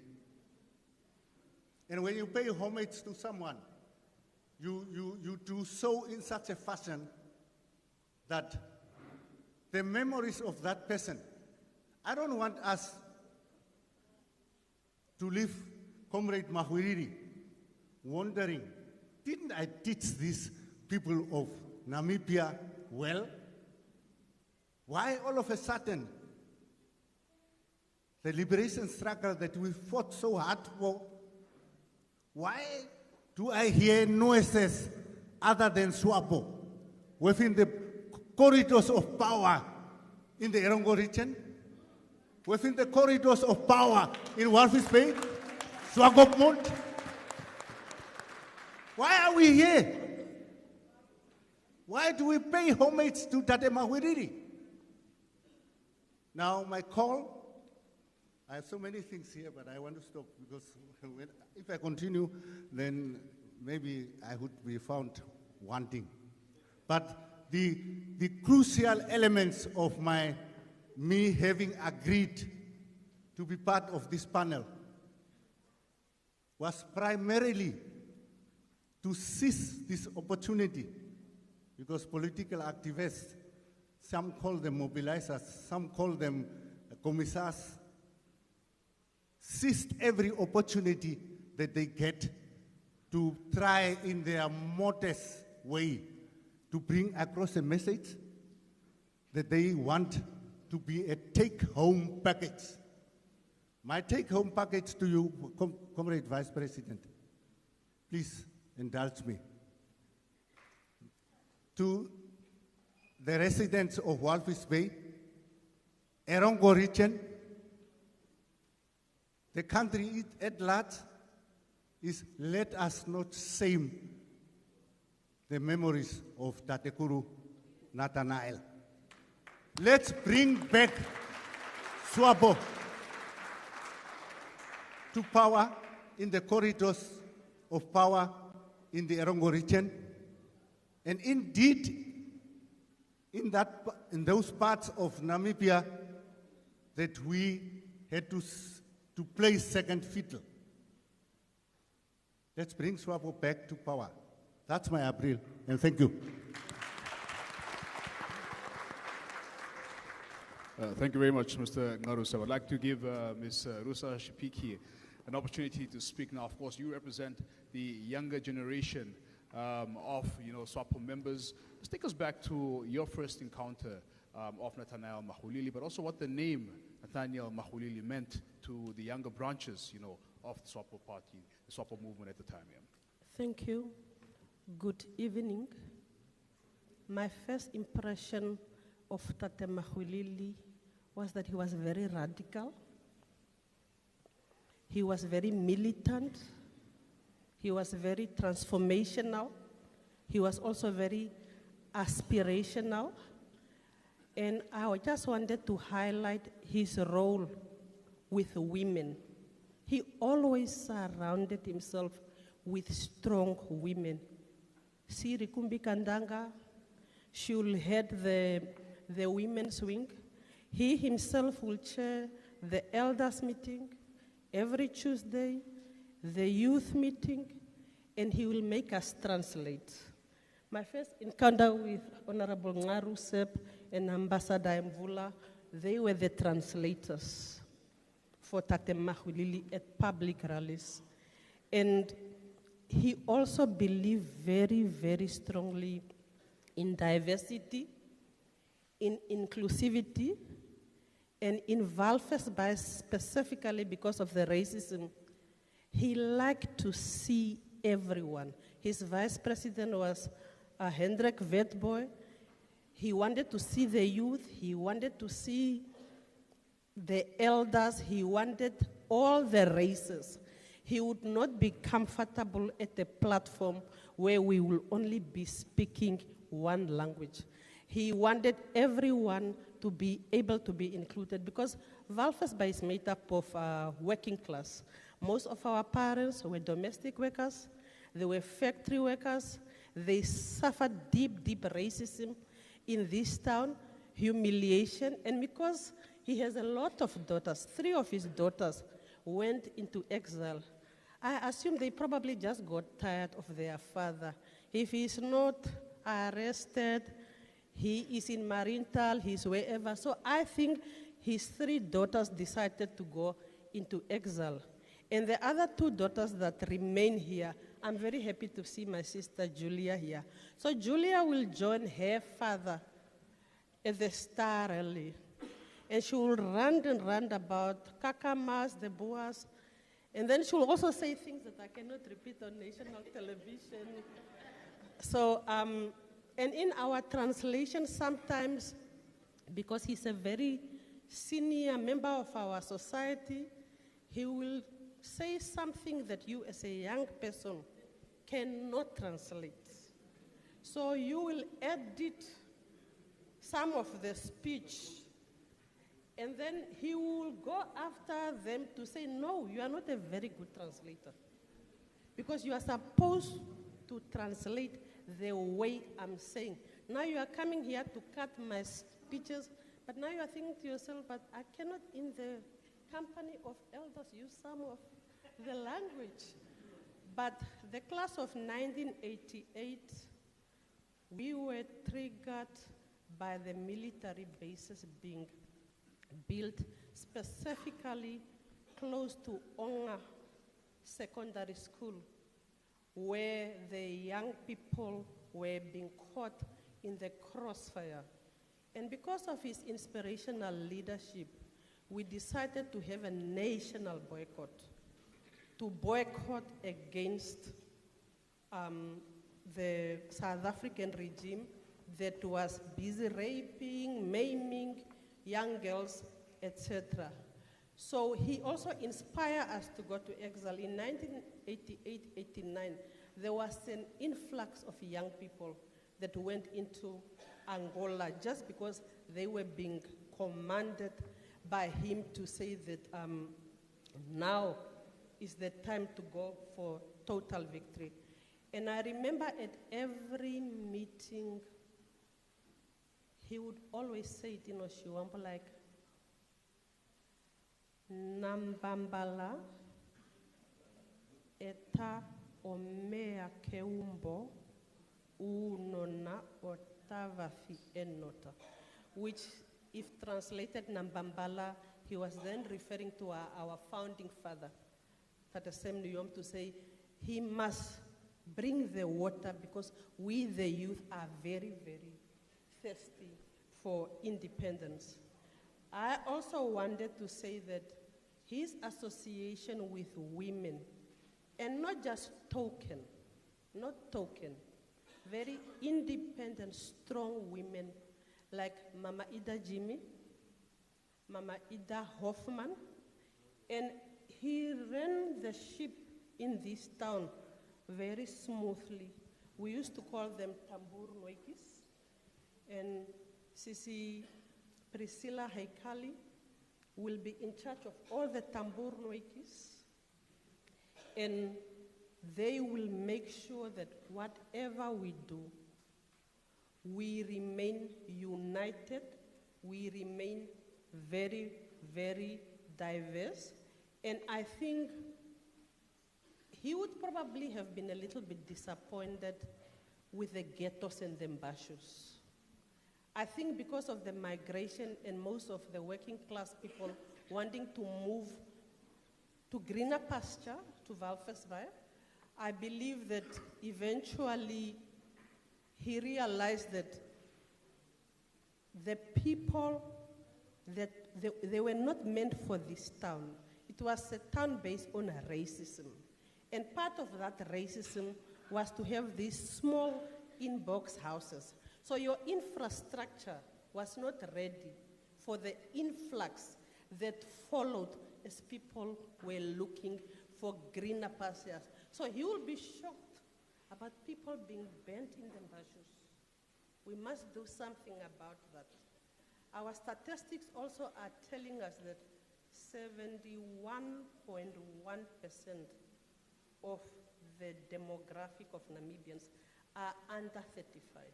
So that means that there's a lot of unemployment, there's a lot of poverty, and we must find productive ways of embracing that 71.1. And all loving Namibians must have sleepless nights for that 71.1% that is not productively engaged. I'll stop there for now. Thank you.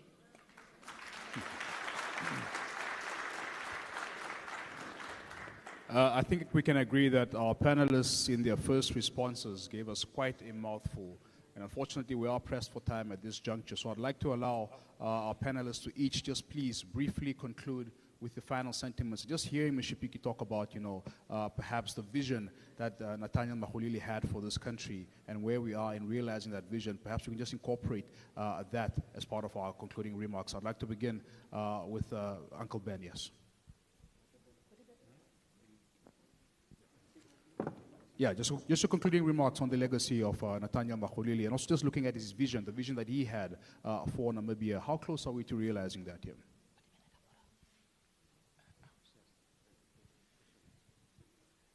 All right, I'll be with Uncle Ben in a bit here. We can perhaps Mr. Norisep, we can begin with you. Just looking at, of course, your concluding remarks, looking at the legacy of Nathaniel Maxuilili and the vision that he had for Namibia. Are we close to realizing that vision?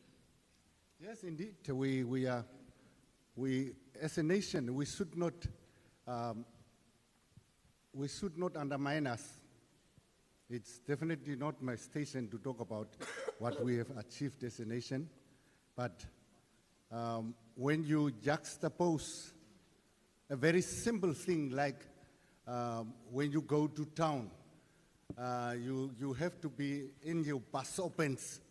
Does anybody know what the bus opens means? To be out of town before 9 o'clock. Very simple things that folks take for granted. Before 6, eh? Amba. Now, those are those small things that we have started to take for granted. Ne?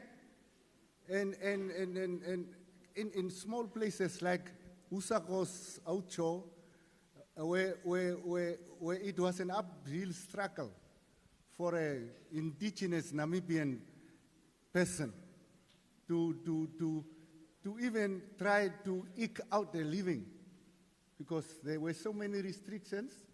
Somebody will say that we have done that with the government of, what is it, this interim thing.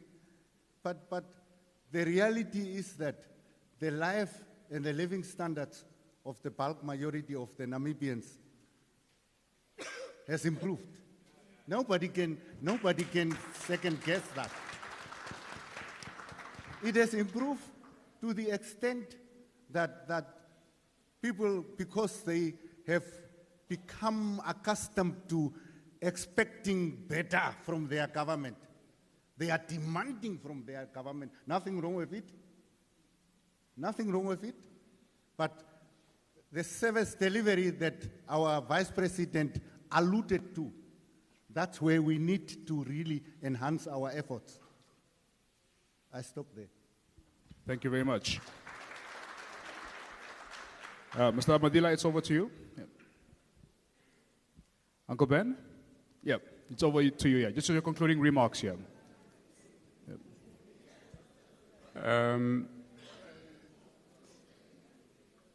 Can we just ask the audience to please just settle down? Yeah, thank you very much.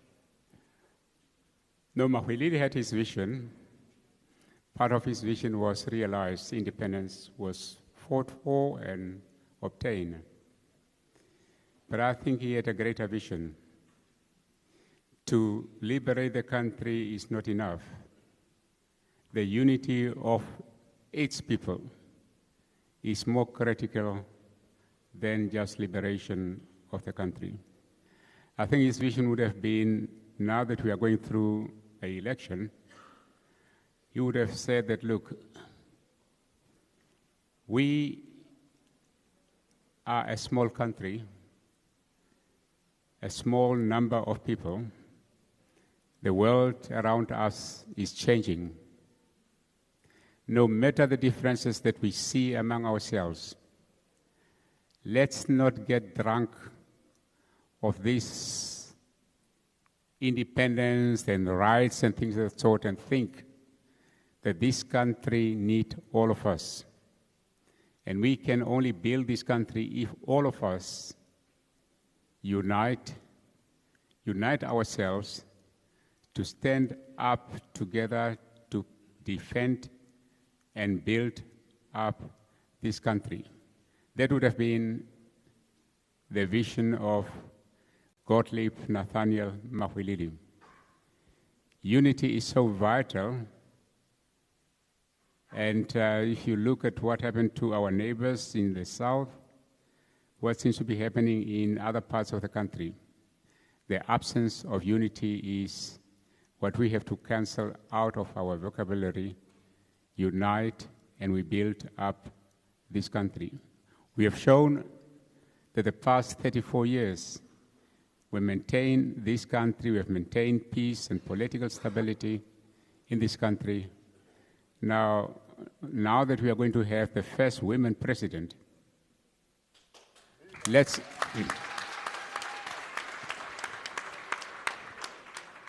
try and be united behind her to build this country and to give each and every one a chance to be part of that development. I thank you. Thank you very much, Mr. Madila. Madam Shipiki? Thank you. My concluding remarks would be to say that I remember him as a very ethical leader, and I believe that if you have food on the table, there is enough food for all of us to eat. No need for some to be obese while others are hungry. The cake is enough for all of us to share. And he walked among us. He stayed among us. Even when he was made a member of parliament, he could have moved to town. But he stayed among us, he walked among us, because he didn't want that inequality of them versus us. He wanted an egalitarian society.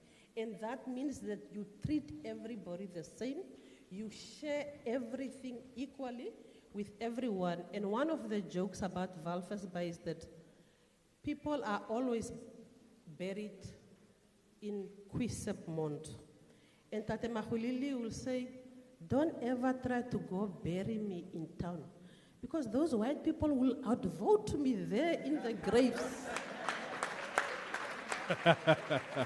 Thank you very much, Ms. Shipiki.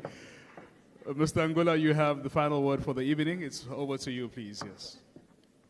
Well, I would not say it better than what she said. The point she made earlier is very, very important. If you look at the population structure of Namibia according to the latest census,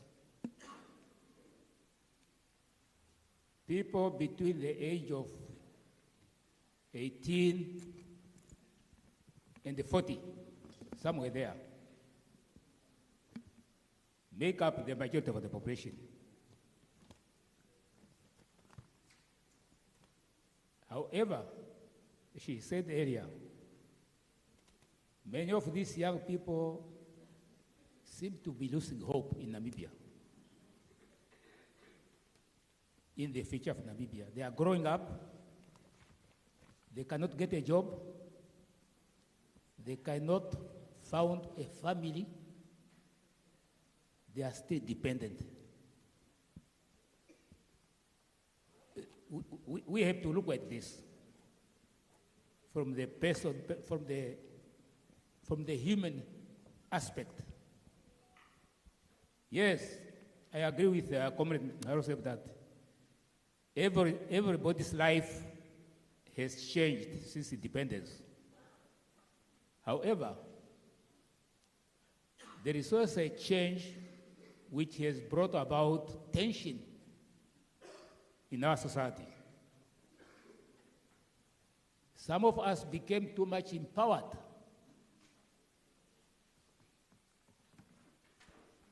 And some have been left behind, unfortunately. There is nothing as painful as seeing your brother so rich and you yourself so poor. If all of us were poor, we tolerate each other. But if some are so poor and some are so rich, it's a problem. I can tell you, those of us who can be recognized in the street, when I go in my neighborhood shop to buy a newspaper in the morning, I put $5 here, another $5 here, because as you go into that shop, there is a fellow citizen sitting there, and they will say, "How are you, comrade?" When he say, "How are you, comrade?" he said, "I am hungry." So we have to give him something. Otherwise, he will follow you in the shop and embarrass you there. We have a problem. We have a social problem. We should not close our eyes on it. We have a social problem. People who are homeless, people who don't know where next are they going to get their bread. The other day, I was invited by Shack Dwellers Federation to go to their event in Havana. I run an organization called Community Skills Development Foundation. I have these centers even here in the Swakopmund. And the young people, we attach young people to the federation there to assist with the construction of houses. Now, that particular day, when the people just heard my name, they thought I'm still a prime minister. They said, "Where is food?" Honorable Carson was there. You see, he's clear. He saved my day. It's his security which has saved me. It's his security which saved me. Now, I can tell you that some of us don't visit some of those places anymore. Because once people recognize your face and they are hungry, you are in trouble. These are fellow citizens. We should think about them. We should think about them. I don't know what we are supposed to be doing. I don't know when the most talked about oil is going to be exploited. Perhaps we have to put up an unemployment subvention of some kind to assist these young people. It's really a problem. We have teachers there with their diplomas. And you know the most expensive thing to do in Namibia is to look for a job. Very expensive. Perhaps the job is somewhere in Opo, You have to drive there. And you are not employed. There are young people there on the edge. We must realize that. If we want to build a stable society, we must focus on those who are on the edge. Those of us who have been empowered, somehow, we should not forget that we came from there ourselves. So that is the challenge we have, comrades, as SWAPO members, that we must not forget those who are socially disadvantaged. Otherwise, we will betray the spirit of the revolution. Thank you.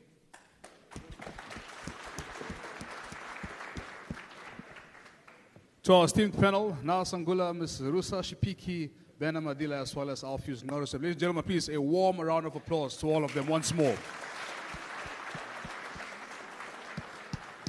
That also concludes my duty. My name is Ndishisha Mfungu, and it was truly a pleasure being in your company. Thank you so much for listening attentively. And Linda, it's back to you here. Thank you so much, Ndishishi. I have to say you've done a splendid job with that panel discussion. And of course, ladies and gentlemen, our panelists tonight, you did amazing, relaying the visions and the dreams of the iconic late Nathaniel Maxuilili.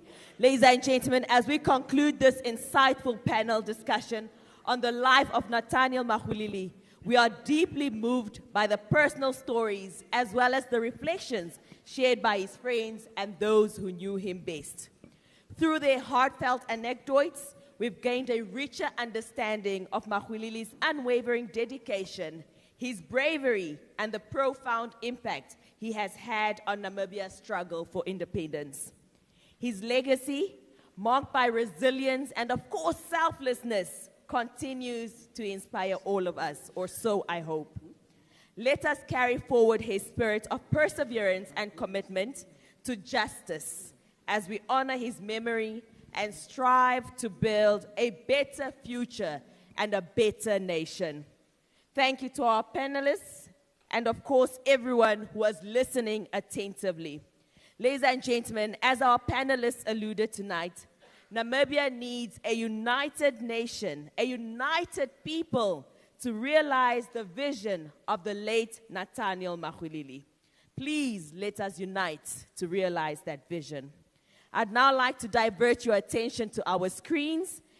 That is for a very short, beautiful, powerful documentary reflecting on the life of the iconic Nathaniel Maxuilili. Can we please give that NBC a big round of applause?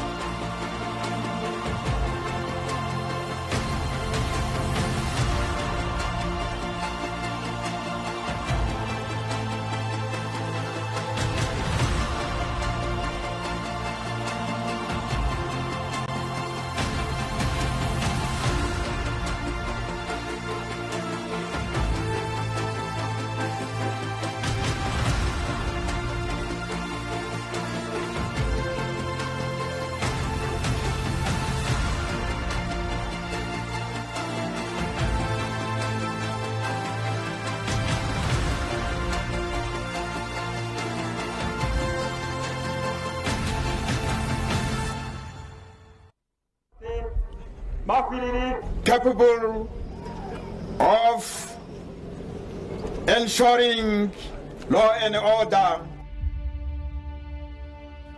Emmanuel Gottlieb Nathaniel Maxuilili was born on the 10th of October 1927 in Tsumeb. He grew up in Tsumeb, and in 1959, the firebrand politician joined the Ovamboland People's Organization, OPO. Since 1960, he served as acting internal SWAPO president.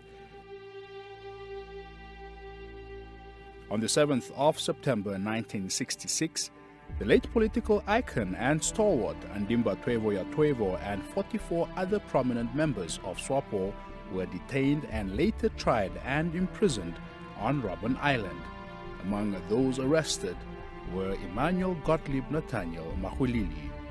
He served 5 years in jail when he lived under a banning order in Walvis Bay from 1977 until 1985. In 1990, the late Maxuilili served as a member of the Constituent Assembly who adopted Namibia's constitution on 9 February, paving the way for Independence Day on 21st March 1990. He served as a member of Parliament from 1990 until his death in 1999 and was feisty in the National Assembly, known for not mincing his words. In 1996, he took the DTA president Dirk Mudge to court over defamation. He won the case and the DTA was ordered to pay damages. On the 5th of March 1996, the High Court delivered the judgment.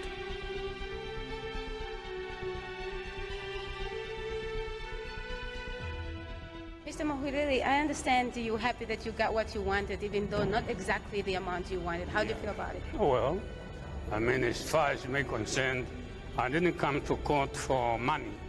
I come to court for my name and the name of the mighty SWAPO of Namibia. Therefore, even if they can grant him 1 shilling, I will be happy so long as my name and my party and the government of Namibia are clear. How do you feel about the apology they gave him to you? I have to see that face. If it's the way I want to, and if it's not, then I come back to the court. What about the allegations they had made? I mean, it has been a long time, and there have been stories we had, and then how do you feel about it? The situation on this regard is really out of my control. But I have to be happy to what happened today. There will be the papers, radio, and TV talking about what happened three or 4 years ago, so that the people know that the Maxuilili and the mighty SWAPO and the government were definitely in higher order. But now the name has been cleared eventually. His love for politics and the SWAPO party was well documented. This was again in evidence in 1998 when he introduced SWAPO party candidates at a SWAPO rally in Otavi. His interests had always been in matters related to defense, education, and any and all issues about Walvis Bay. On the 18th of April 1998, the late Maxuilili, in the company of former mayor of Walvis Bay, Manuel de Castro, and current president Nangolo Mbumba, attended a street renaming ceremony at the coastal town.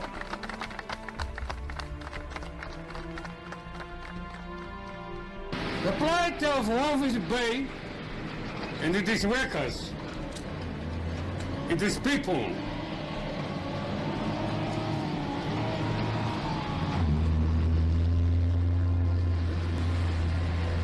turning me into revolutionary.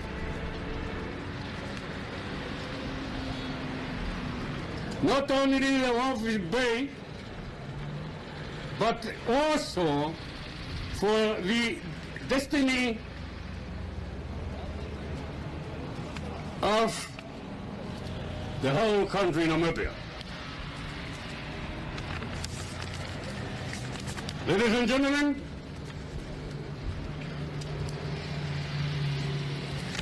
it is not my nature to make of myself a hero.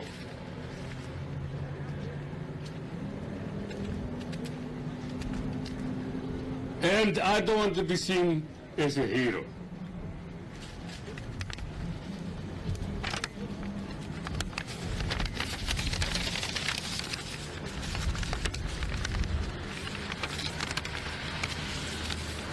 I've been sent by God Almighty to fulfill His mission.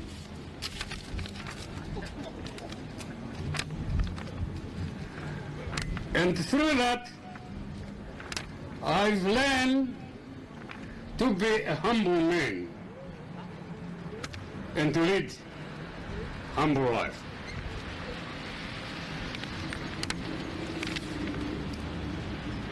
I do appreciate that My reward has been renaming the street after my name, ladies and gentlemen. And the Congo is not in Namibia, Congo is in Africa.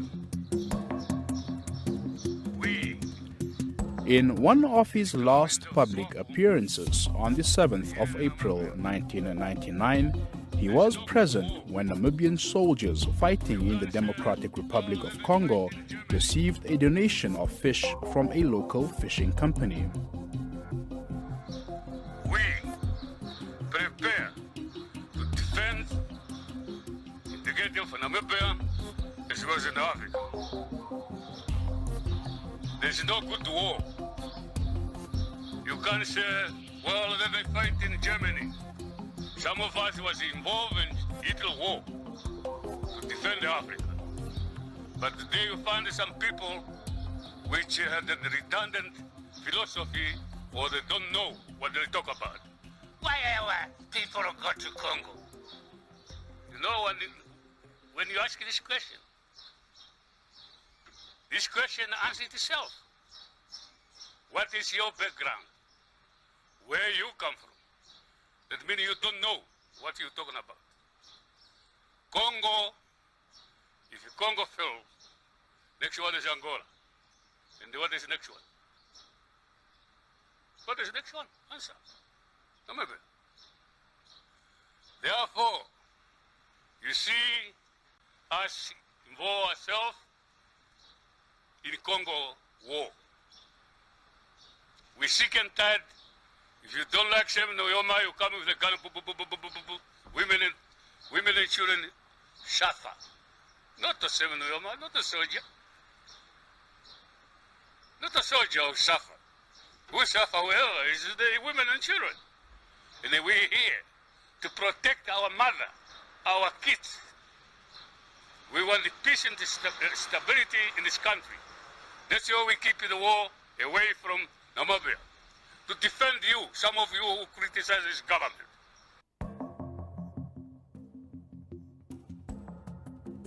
On 23rd June 1999, Nathaniel Maxuilili, one of Namibia's most prominent politicians, was killed in a head-on collision east of Walvis Bay as he was being transported to receive emergency medical treatment after taking ill. At the time of the accident, an ambulance was taking Maxuilili to the harbour town's Rooikop Airport to be flown to Cape Town.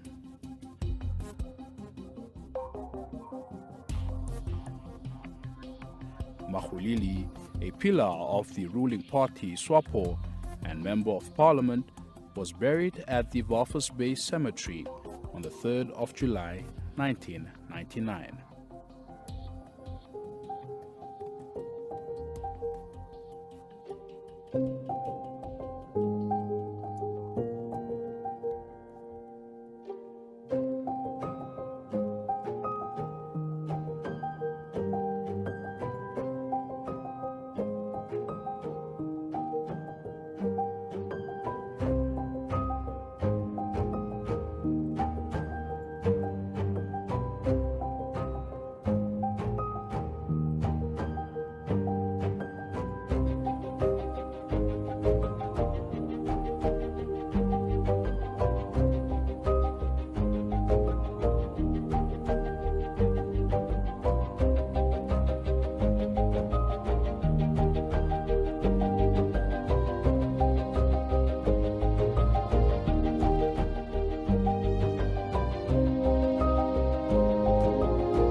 Comrades, we have watched a very truthful, moving production of NBC, which is really telling this history as it is.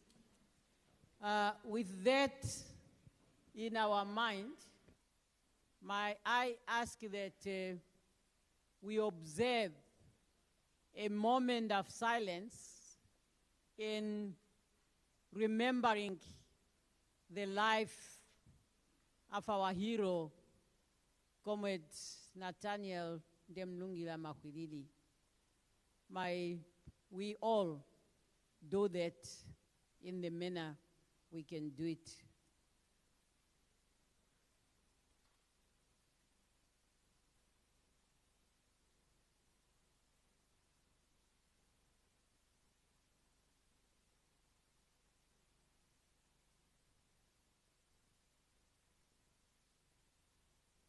My Comrade Maxuilili continue to rest in eternal peace. Thank you, comrades.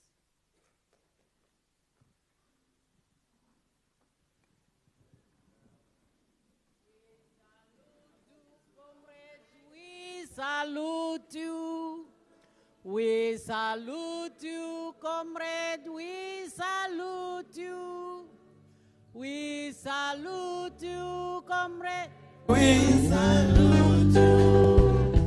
We salute you forever.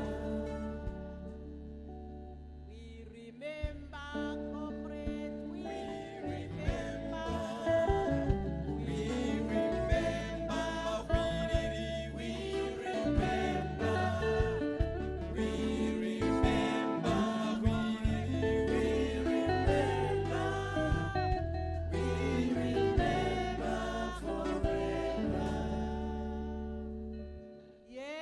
Remember Comrade Maxuilili. We heard what our panelists have said. We heard what Comrade Ben has said. The only way we can remember Comrade Maxuilili perfectly is when we ensure his legacy continue. And his legacy, he repeated it here, the mighty SWAPO party must continue to shine. And this is the best year for us to celebrate that by ensuring that we are, as we prepare to vote, we make sure that SWAPO party and it is presidential candidate to win, as that's what Comrade Maxuilili stood for. And first, ensure you register. Let us respect our heroes in the manner they want to be respected. Thank you, comrades.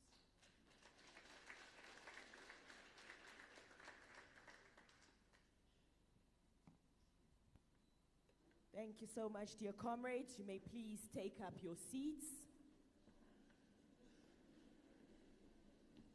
Indeed, full of charisma and humor, Nathaniel Maxuilili is and was a very humble and modest hero.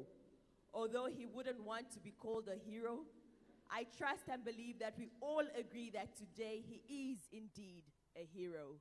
Ladies and gentlemen, at this point in time, NBC greatly deserves a celebratory round of applause for that compilation and reflection.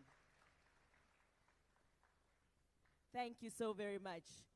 We have come to a point in our program where I'd like to open up the floor for any interactive questions. I trust some of us might have questions. There is more that we'd like to learn and like to unlearn. And therefore, I'll also like to encourage any comments, be it contributions and valuable inputs based on that which our panelists have basically bestowed upon us tonight. So anybody on the floor that is willing to give us any inputs or comments or questions, I greatly encourage and welcome those. But I've already got a hand up in the air. So I think I'll accommodate that first. Thank you so much.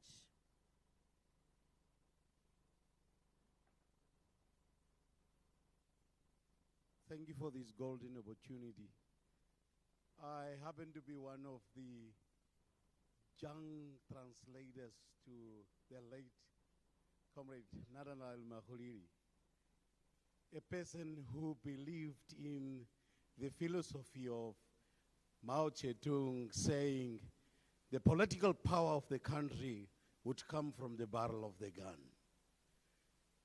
If bravery was a person that went through difficult times of detention, even been put on angles by helicopter, lowered in this ocean, but still remains steadfast. That is the iconic person that we as the youth in the 70s and the 80s used to learn from. When we even sing songs like Hibandula Sema, Tate Maxuilili, Wiri Wiri Wiri, it was a kind of a unity and connection with our brothers abroad.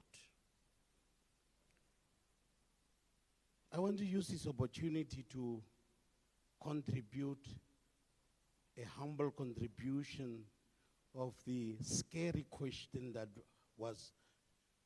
arose here of 71% of our population who are youth and are frustrated.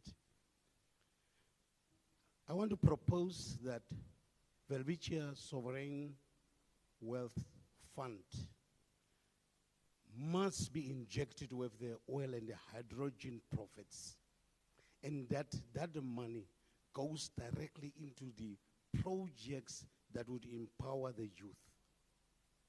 Let us concentrate on horticulture and green scheme production for food production in this country, and send our learners or our students that are out in street and that government put more emphasis on horticulture production. It is shocking experience that during the first quarter of last year, 10 million worth of tomatoes were imported from South Africa, and it must stop right now. We must produce our food. We have the fertile soil. We have the water. I want to contribute by saying, don't misinterpret me. We criticize the 4-bedroom houses of Katutura, but if we can improve that model and put in a kind of inside toilet and the shower and expand it by 1 meter at each way and provide a bigger judge for our people, the urban, instead of this kind of small urban that we are giving our people. We are only 3 million, and we have got a plenty of land. This is where the social programs should start. At the same time, SWAPO think tank must make it its rule to visit the youth in regions so that they can sit down and meditate. What is the way we can take you out of this misery situation? And education, again, refocus and think. Is the model of the subjects and the university qualifications that I'm providing currently answering to the job market? And if that equation can be justified, I think let the youth of SWAPO, who were divided by entrepreneurship, forget about everything of get rich quick schemes and come back to the mother body. I was 17 when I joined SWAPO, but now I'm 63. My message on behalf of my father who passed on, bravery was the word. Bravery was the word. During our time of struggle, We penetrated towns that were no-go zones for SWAPO. The meeting at Okakarara is a practical example. They were beating us. Some of comrades were bleeding. And the old men even, on a lighter note, got confused. Imagine, Comrade Daniel Chongarero is the chairperson of the meeting. Comrade Kachizeko is the translator. And these people are beating hell out of us. And the old man said, man, all the Herreros are puppets. Then Comrade Kachizeko is asking, Comrade Acting President, I think you make a mistake. And who's going to translate them? And then at the end of the day, he said, in the absence of there is no translation, the meeting is called off. In my capacity as the Vice President, Acting President, but do you know, we persevere in that area. And the first mayor of Okakarara has become a SWAPO member that became the mayor. So his perseverance is something that I admired. Even in Kunene, imagine, we penetrated. And then SWAPO was established in that difficult areas. Therefore, I admire this person. And the aspirations and his inspiration must live on. As much as he said he was concerned about the ghettos and the way the people were burning down in ghettos, let us go back to cheaper models. Let VDC produce the bricklayers and plasterers. And let these plasterers and the bricklayers be taken up by the municipality on a permanent salary basis. And let us produce houses and houses and houses for our people. Not these complicated models of NHE. Not these complicated models of where people are struggling to get housing. Let us put the basics there. And at the end of the day, let us have a revolving credit scheme from that houses still. And then continue with our people. Thank you very much. Thank you so much, Comrade, for those very valuable, insightful contributions. And it is amazing to know that SWAPO comrades are cognizant of the people and the challenges faced by the people of Namibia.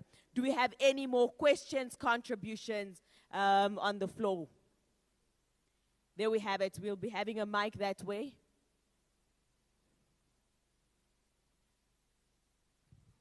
Thank you very much, Director Proceeding. As we are at a public lecture, I have a question straight to my sister, Rosa Shipiki. She was a young lady at the lifetime of Comrade Maxuilili. What was the message to you as far as sporting is concerned? Football in particular, sport. Remember, history says Comrade Maxuilili used to transport people, white community to go and play at a location using his car, boats where he used to sneak them from town to play with fellow blacks, the players like Comrade Ivo, Dagavia, Uwe Bachmann, and also historically in Wavisbai, Blue Waters is happened to be a friend to Tiger when they are collaborating as far as to conspire to close the border for liberation struggle reason. So which make some of the Blue Water members, Tostawi Mbiri, Tigers members, Simon Hiskia, to close the border to liberate the country. What was how do you copy that message from him regarding to sport, football in particular? I didn't get the question clearly, sorry. During your time with him, what was his message to you as far as sport is concerned, football in particular? We learn historically that he used to sneak players from the white community of Harvest Bay to go and play football at Quisap. Football unites people, sport in general, and he was also attending football matches. Did he encouraging you or motivate you to take part in sport?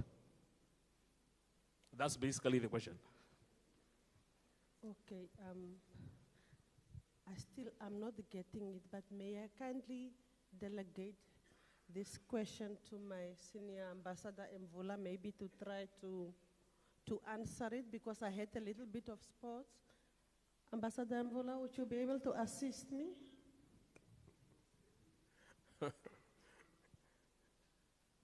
I'm not a panelist,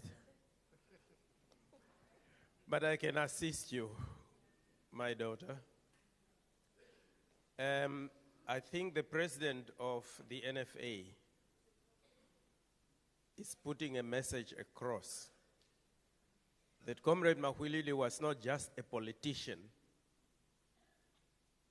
He was a man of the people, and whatever the people loved, he loved.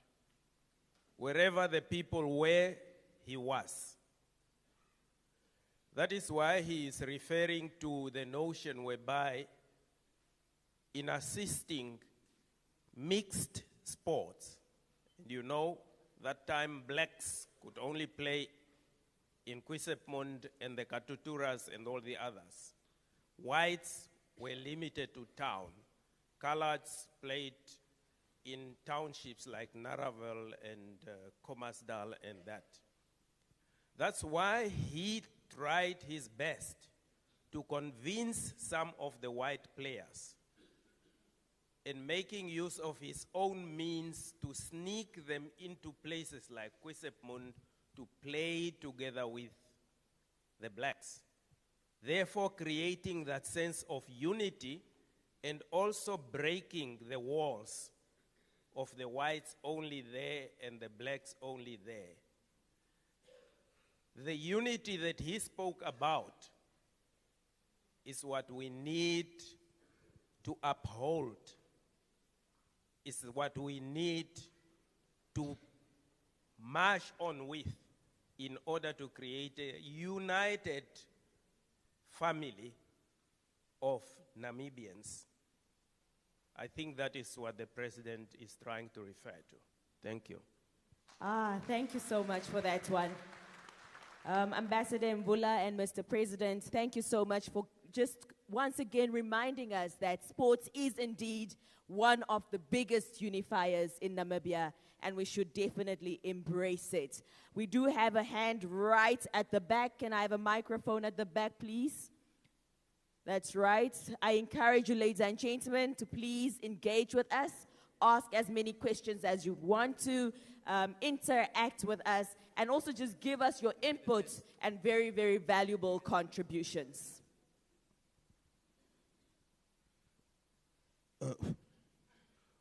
Good evening, comrades.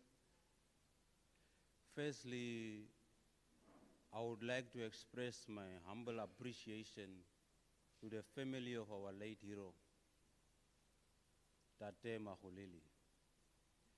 Equally to his children for their dedication and love, that they could share their father, their grandfather, with the Namibian nation, in particular, the community of Walvis Bay, Rongo, and the mighty Swapo. What has been displayed this evening here tonight is a clear testimony of the type of metaphoric attitude and unselfish leader he was to all of us. It has clearly been demonstrated by the panel up there that he was a man of people. He has no boundaries when it comes to the color of your skin, race, gender. And that's what we as the youth of today must understand. Earlier on, it was clearly alluded, the sacrifices that our forebears have went through. for us as youth, young people, to enjoy the fruits of independence. Our former Prime Minister had clearly alluded and said that whenever he has to leave his home, he has to have the news of the day. He must carry something with him. He has to cater for the next Namibian on the side of the road or either on the pavement. It's a clear testimony for the rest of us to understand the meaning of care and love within our societies or communities where we came from. Because tomorrow might be a different day, because the world is revolving and your needs of today might be a different need of tomorrow. Therefore, I would like equally to express our profound appreciation to our leaders, the ones that have sacrificed for us to sit here this evening and just to listen to the testimonies and share the deep love and rooted sacrifice with perseverance, dedication, and total commitment that our forefathers went through. Our VP, she is the mother of the nation. She will become the first woman president after 31st years of independence.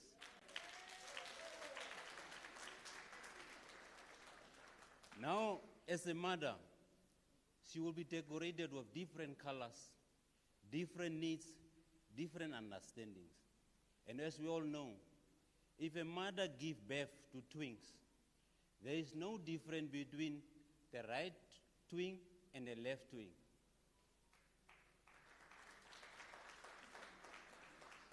And she has demonstrated that when a woman at the age of 16, 15 sacrificed for the unknown, and today the youth of Namibia, in particular,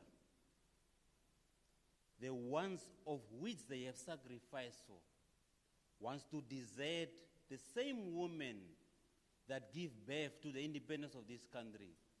It will be a total betrayal of us as young people to do that. We need to desist any form of propaganda that is created. Because young people, especially in Erongo and Namibia, I am calling on you all, challenges out, for the mighty SWAPO to remain mighty. It's our responsibility to take up the burden of economic emancipation and fight the same way they did for the independence of this country, without being unselfish, with a clear determination as to how we want to graft the future for our grandchildren and children that will come. Because it's very important that when SWAPO take up the route of independence, it was an unknown fight. They never had an expiry date, but they knew in their determination that they will win this fight. And that's what our leader has been saying. Independence, even with guns or without guns, we are going to bring the victory home. And they have done it. And this lecture this evening has just enlightened me personally, and mostly all of us as youth, that thought that it was easy to gain independence. It was not easy. Now it's the time for us as young people, SWAPO members, non-SWAPO members, as sympathizers, to realize what it means to fight for independence. But now again, let's join hands as SWAPO members, especially the youth. Let's not be members on social media. Let's become active in the agriculture of the future of our young children. Because if you don't do that, you will become like the ones that are sitting on the pavement. And we don't want young people to be pavement warmers. Meaningfully participate in the nation-building activities so that you can be impactful as to what you are wishing for. And with that, Comrade VP, from Walvisby, the leadership of Walvisby, both urban and rural, we are dedicated. You have just infused a different energy in all of us. The energy of fighting to make sure that SWAPO becomes victorious. Come November, the two-thirds minority will come again, and we will be ruling this country for the next 34 years to come. Thank you.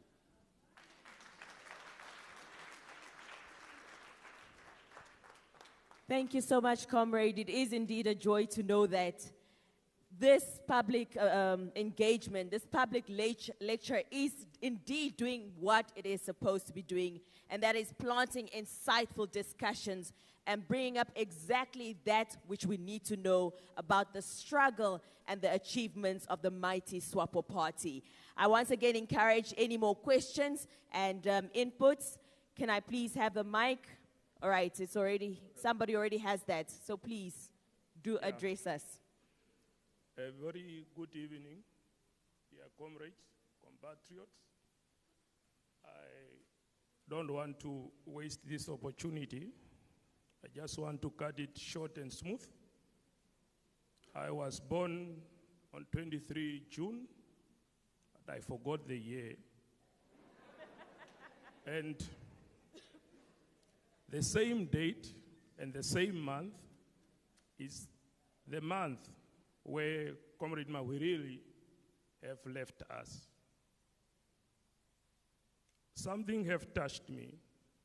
I've listened to our elders, and I remember in their speech, I remember many comrades who had a dream like Tatekulu, Comrade Maxuilili. Comrade like Kahumba Kandola, Elias Eltuandeleni, comrade like Yatoivo.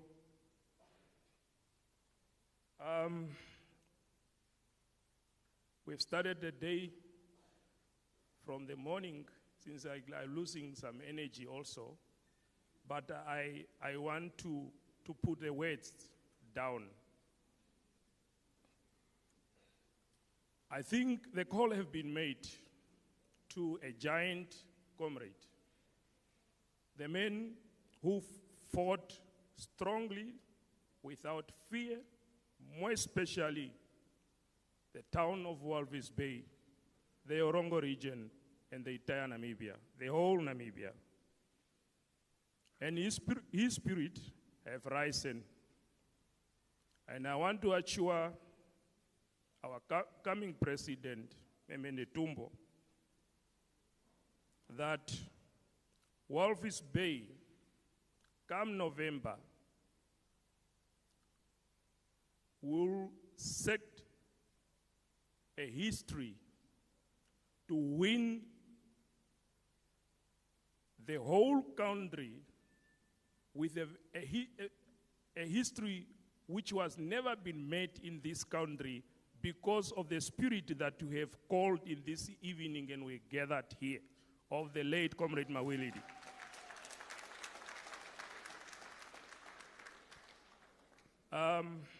Not to waste time and opportunity, I want to humbly request our governor of Orongo region. I believe our people now, after independence, they have gained education, they are educated, they have knowledge, they can read, books have been written down, but we don't read books. So I humbly request to you, Comrade Governor, to have a statue for the Tatekulu Maxuilili. When you touch down in South Africa, in Cape Town, at Waterfront, you will get a statue of Madiba. When you touch down in Dar es Salaam, in Tanganyika, you'll find a statue of Comrade Kambaraga Nyerere. These statues, they've been made there. Even if someone from abroad, a foreigner who have entered that country, who cannot read, who cannot think, when he see this statue, will think, who is this person?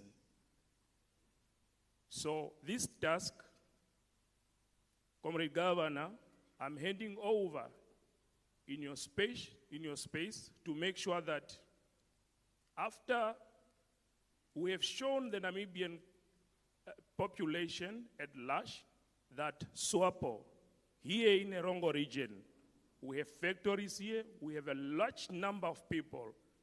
We will win. We will win the election, and we will seek the victory. The history which was never been made in this country, it will be made here in Walvis Bay. Believe me, if that did not happen, come and ask me. On top of that, to come to a conclusion, coming president, our beloved mother, please, I want you, or humbly request you, after the election, to come and question Comrade Governor if that statue is not being developed. So, thank you so much, compatriot, comrade, fathers, elders of the SWAPO party, Walvis Bay community, thank you for turning up. But I got a dream. And this dream, I wanted to say it after we have voted our party in power.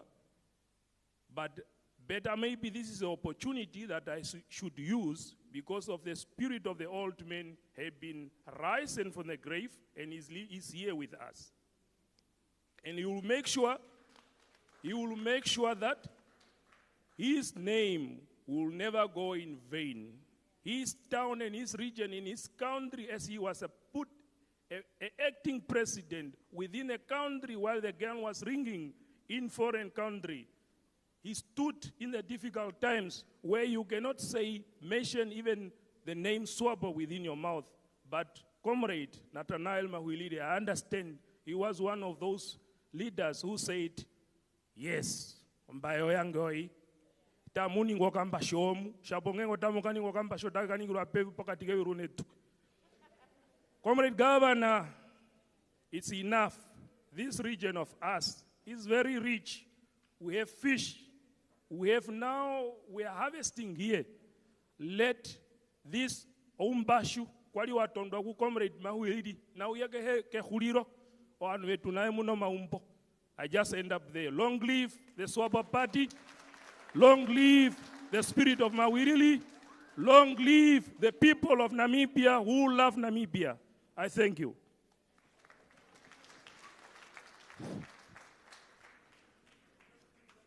Good evening, everybody. I was sit and listen here. It's an honor. First of all, it's an honor to be here. I was sit and listen to everything was said, and something came up in my mind. If you look what happened, Nelson Mandela became well-known Madiba in the world because he took rugby to unite people. But what I listened here tonight, what I see here tonight, he was not the first one. Honorable Nathaniel Maxuilili was the first one to use soccer to unite people in Walvis Bay. Maybe the honor must go to him. And like the gentleman said, build him a statue for that. Why is there only one in Cape Town? Put one in Walvis Bay for what he achieved with soccer.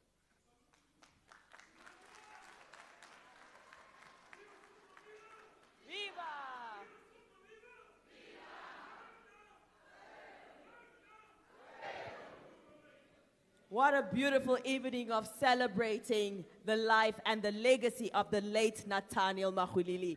More questions are encouraged, valuable inputs, and of course, all that is happening tonight. Good evening, comrades. Good evening, ladies and gentlemen. All protocol of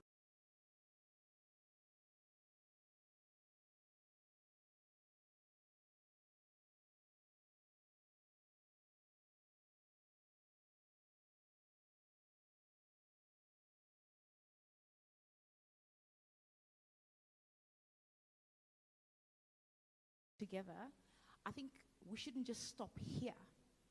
We should have lectures of our veterans, our heroes all over Namibia.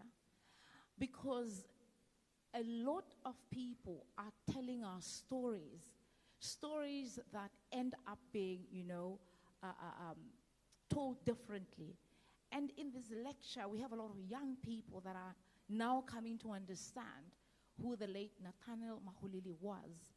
And so these should be our legacy as a party, that we document the history of our veterans, we document the history of our leaders, and we tell these stories in as organic as possible, so that one day when our bones are old and frail, that history has been told in its organic form, so that our young people can know that there was heroes like Tate Maxuilili, there were heroes like Twevoya Twevo, there were heroes like Hendrik Witbooi. So my comment is just to say, may these lectures continue throughout the country, and they shouldn't just end here. Clap for me, thank you.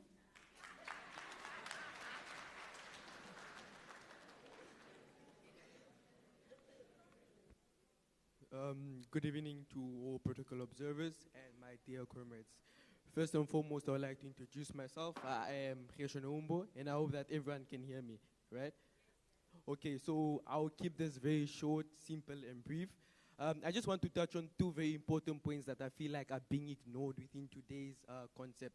One is being youth empowerment. All ladies and gentlemen, you have to understand that although we talk about us having to engage the youth in voting and electing for a party that's going to bring the change, you should also, however, understand their point of view, ladies and gentlemen. We should also remember that ever since the new curriculum has set, kids have lost hope of actually becoming someone in life due to circumstances. Now, ladies and gentlemen, we should go back to the Namibia that we know Namibia for, the Namibia that makes it easier for every Namibian child to actually have a beacon of hope and actually realize that they have worth in whatever they do. Secondly, when it comes to agriculture, ladies and gentlemen, let's implement agriculture back into the educational system. We are losing our way and we are losing our moral values as Namibian people, which is very sad. Let us set our policies straight and simple to help these farmers actually do what they do with whatever they have. Ladies and gentlemen, we have everything we need and everything we can to provide these people. We are not providing only these people with food, but we are providing them with possible jobs and possible future incomes. So the government has to do less and focus on more important sectors, such as health sectors that can't be controlled. With that being said, thank you. Over here. All right, there we have it, ladies and gentlemen, from a youthful Gershon joining us here tonight at our public lecture. I believe we'll have to close off on that one with Gershon. Very strong and powerful from the youth. Over here. All right, maybe I won't close up with Gershon, but I promise one last contribution. One last contribution, because the lady, the comrade over here, had her hand up almost the entire evening. So I'm going to hand her the mic, and then she's going to have to be the last one. Unfortunately, it is wonderful to be in your company, and I wish we could sunrise here. But unfortunately, it is not possible. So please, one last contribution, and I'll have to close Maybe this before off. the last contribution, sorry. Maybe before the last contribution. My apology. You see, I'm very glad that this lecture has happened today. In 2014 here in Walvis Bay, we had what we called the Nathaniel Maxuilili Festival. And that was done by the Youth League by then. The reason we did that was to remember and of course also to honor the contributions our heroes have done for our country. And one of the things also we proposed by then was to erect the statues of Nathaniel Maxuilili in Quistemund, of which we went even to the municipality. We were even given a land where the statue was to be erected on. Now, the other one also that we proposed by then, which I will still want to propose here today, is that you have the Walvis Bay Rural as well as the Walvis Bay Urban. And we proposed that the Walvis Bay Urban to be named after Nathaniel Maxuilili and the Walvis Bay Rural to be named after Rikumbi Kandanga. So those are what we proposed. And I want to propose it today that let's try by all means that these issues of rural and urban, where sometimes we see each other because you are from rural and this one from urban, the one from urban is more important than another one, that we change and rename these two constituencies after these heroes who were really fighting for our liberations in this country. I just wanted to say that as a contribution and also as a proposal. Thank you. Thank you, Directors of Proceedings, that you have allowed me to speak. I'm Hamba de Doises. I was fortunate that at the tender age of 16, I sat under the tutelage of Comrade Maxuilili, as was alluded by Comrade Rosa. We had our youth meetings and branch meetings at Comrade Maxuilili's house, in his little sitting room. As youth, we would be making noise and we would be naughty. But the moment you step into Comrade Maxuilili's house, you have to be quiet. Comrade Maxuilili was fierce, fearless, formidable, and an ethical leader. Comrade Maxuilili was a disciplinarian. And if there is something that we have to learn, I want us to draw inspiration from his ethical leadership character. And I want to propose that as we are assigning leaders in position of authority, particularly on the party ticket and to government, we compel our leaders, we compel these people that are representing the party and the government to subscribe to ethical leadership and accountability management. It's only when we have ethical leaders, it's only when we have people with integrity, it's only when we have people with conscience to serve that we can move this country to the greater level. This party is a party of ideology, and the ideology was to liberate, and it was done in discipline. SWAPO party is a party of discipline. And the mistakes that individuals make on the party ticket is costing this country and the party. Therefore, if we have to draw that inspiration from Comrade Maxuilili, we have to subscribe to ethical leadership. We can also draw lessons from countries such as Botswana, where our leaders are to be held accountable. That is it monthly, quarterly, once in a year.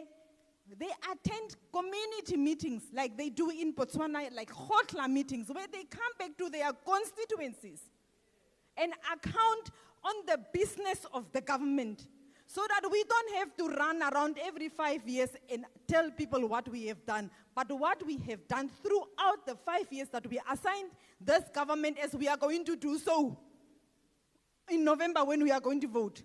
We make sure that they are held accountable and that they are ethical in their conduct. Thank you.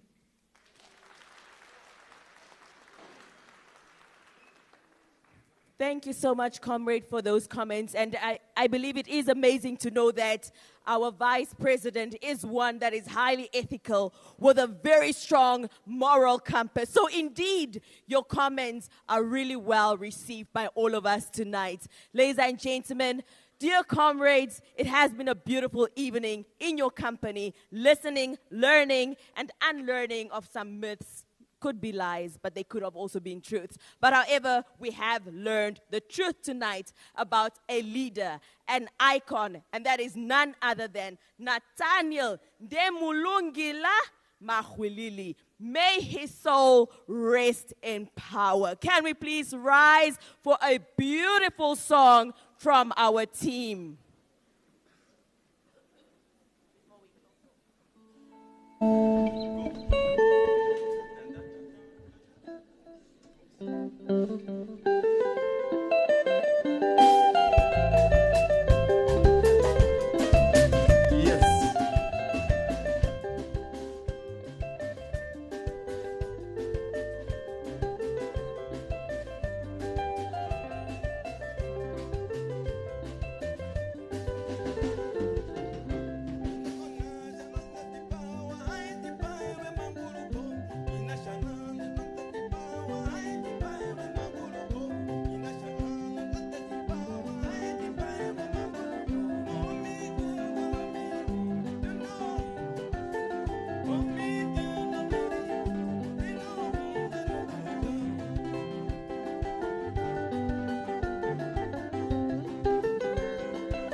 wonderful, wonderful, wonderful from our entertainment tonight. I believe they deserve a very big round of applause. We have now come to the end of a... Please, kindly do take up your seats.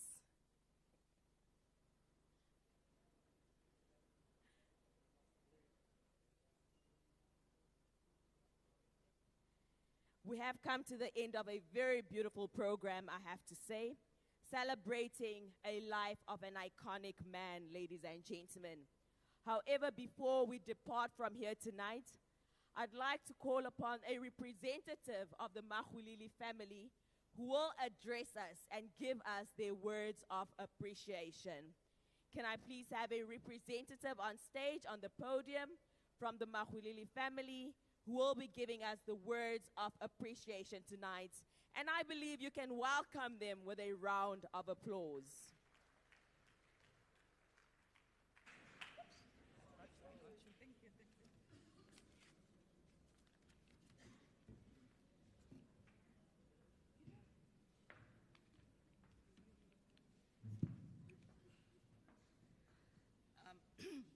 All protocol observed. Dear beloved community of Walfish Bay, comrades and friends. Is it off?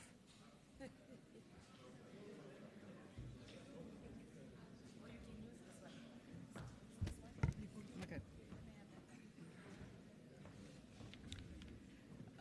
Dear beloved community of Walfish Bay, comrades and friends, we want to express our deepest thanks for coming together to arrange this special public lecture in memory of our father, grandfather, a great-grandfather, Nathaniel Maxuilili. It warms our hearts to see everyone united to honor and celebrate the life of a man who held a special place in the hearts of many. Our father wasn't just a key figure in the struggle for liberation and a strong supporter of the ruling party, SWAPO. He was also committed member of the first parliament post-independence. His dedication to improving our community and our country was unwavering, and his legacy continued to motivate us all. As we gather here today to reminisce about his life and his impact, we, the immediate and extended Maxuilili family, feel a sense of pride and gratitude for the profound influence he had on us. Your presence serves as a beautiful reminder of the lasting mark he made on his community, and for that, we are deeply thankful. Thank you.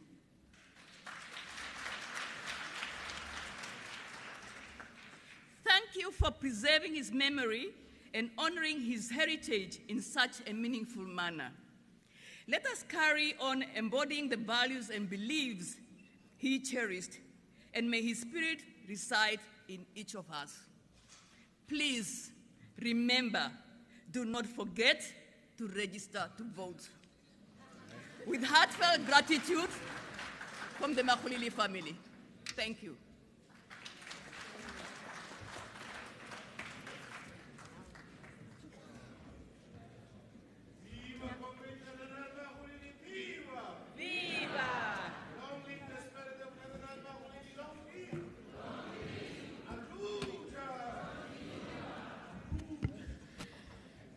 Thank you so much to the Maxuilili family. We appreciate you for sharing your father, your grandfather, and your hero with us. Thank you for sharing some of his most intimate moments alive with the rest and the entire Namibia and the SWAPO party. We highly appreciate that. Thank you for accommodating all of us. Now, ladies and gentlemen, I keep saying we have come to the end. We have finally come to the end. With that said, allow me to please call upon Ambassador Wilfred Mvula, who is the chairperson of the preparatory committee, to give us the vote of thanks tonight. Please, a round of applause.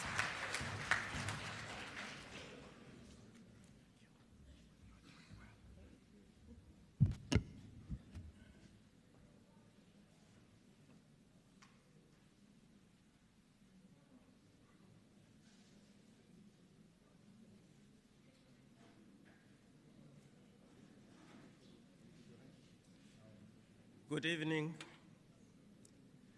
As he used to say, Wana Namibia. Director of Proceedings, Comrade Vice President, comrades, family of the late hero, Comrade Nathaniel Maxuilili,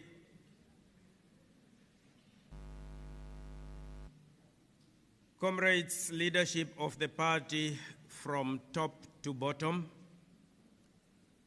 comrades, members of the rank and file of the SWAPO party, distinguished invited guests, ladies and gentlemen, members of the press,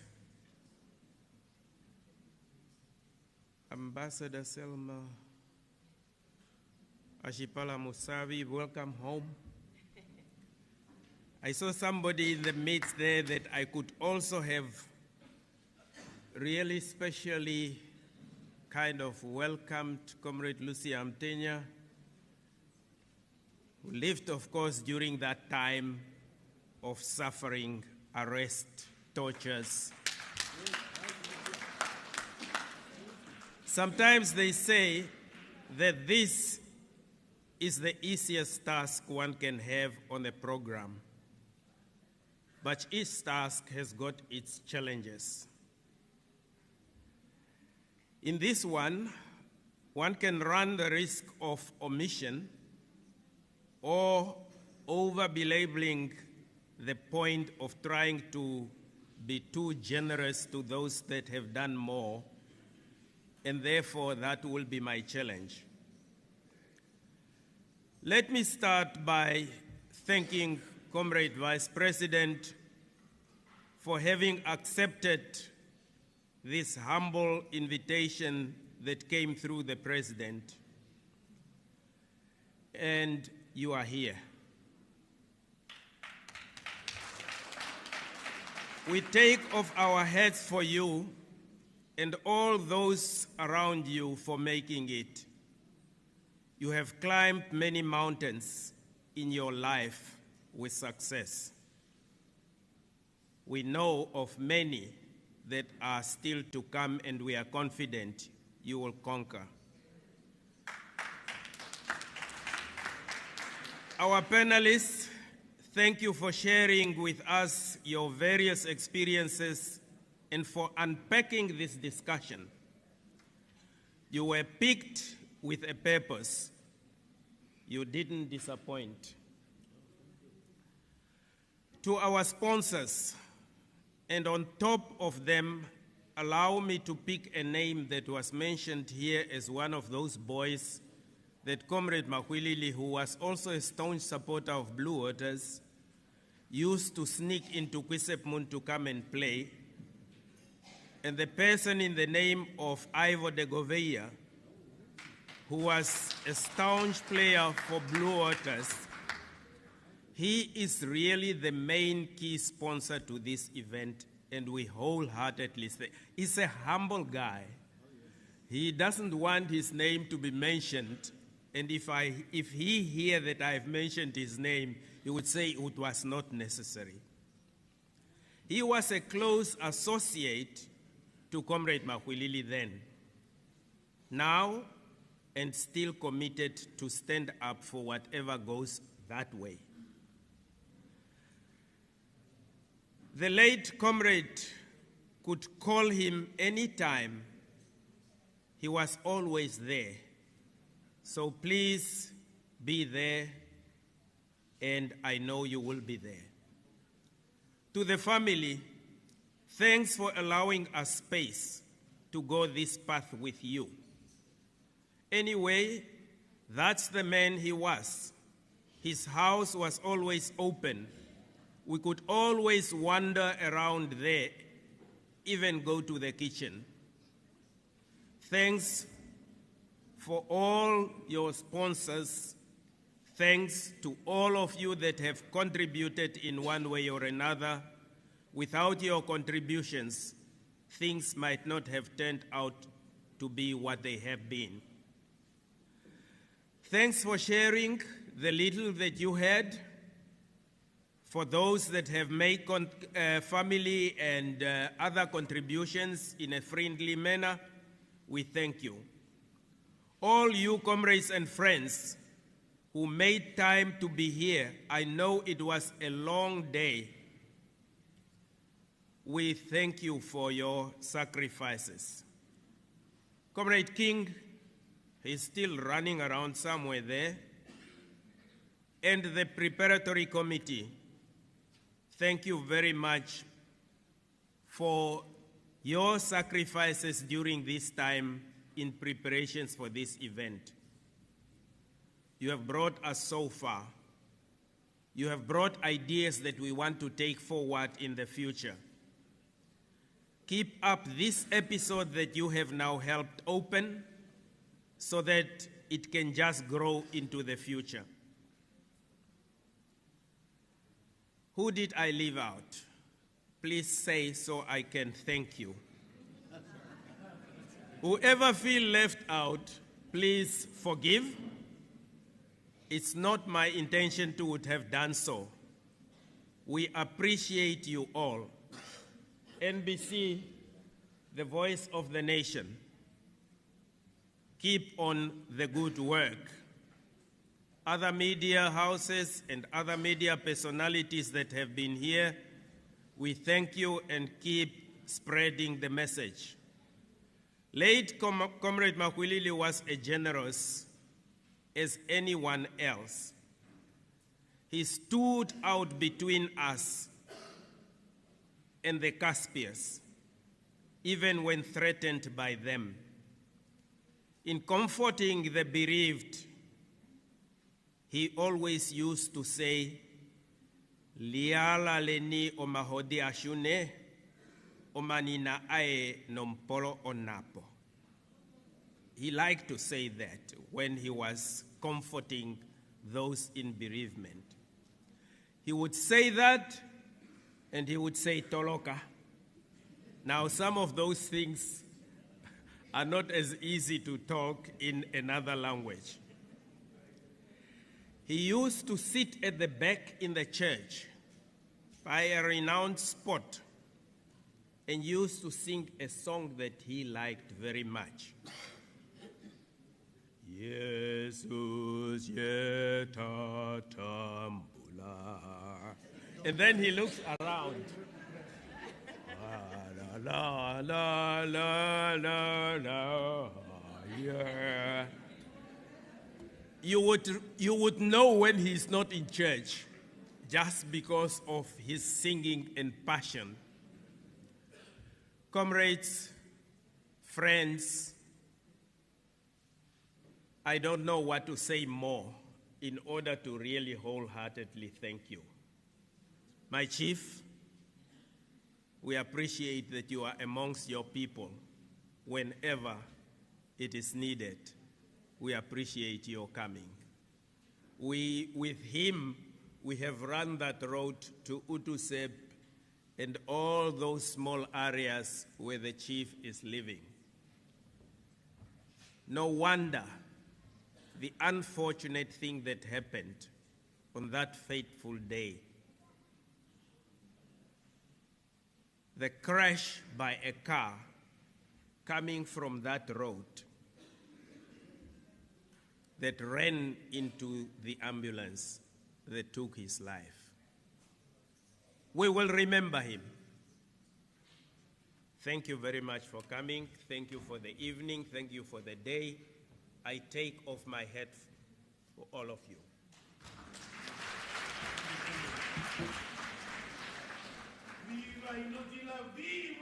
Viva!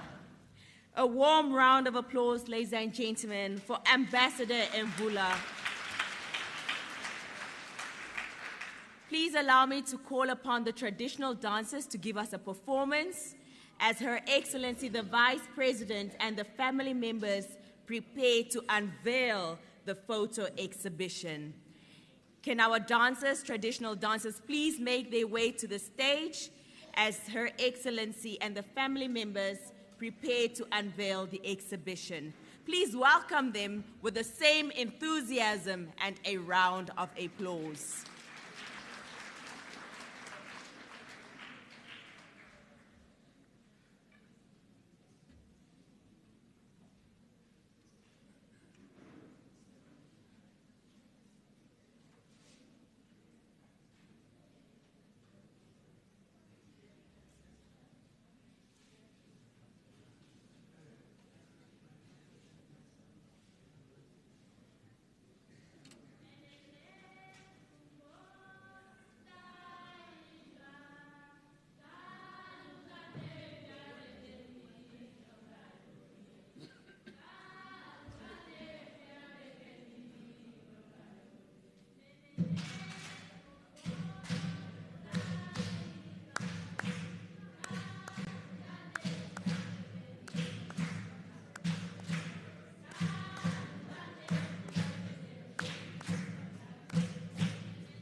First and foremost, I would like to acknowledge the Holy Spirit, which is in our midst. And secondly, I would like to greet our Mother of the Nation, our President tomorrow, Vice President today. The future is a female, Comrade Netumbo Nandi-Ndaitwah.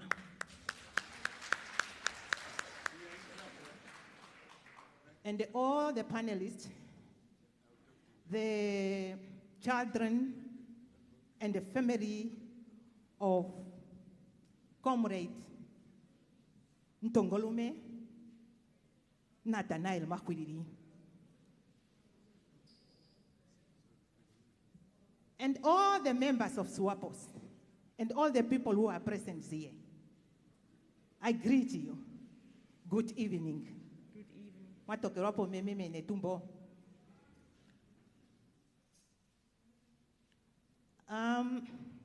Yes, it is a great honor and a privilege for us to commemorate and celebrate the life of our hero, our giant, the Desert of Lion, to celebrate his life today.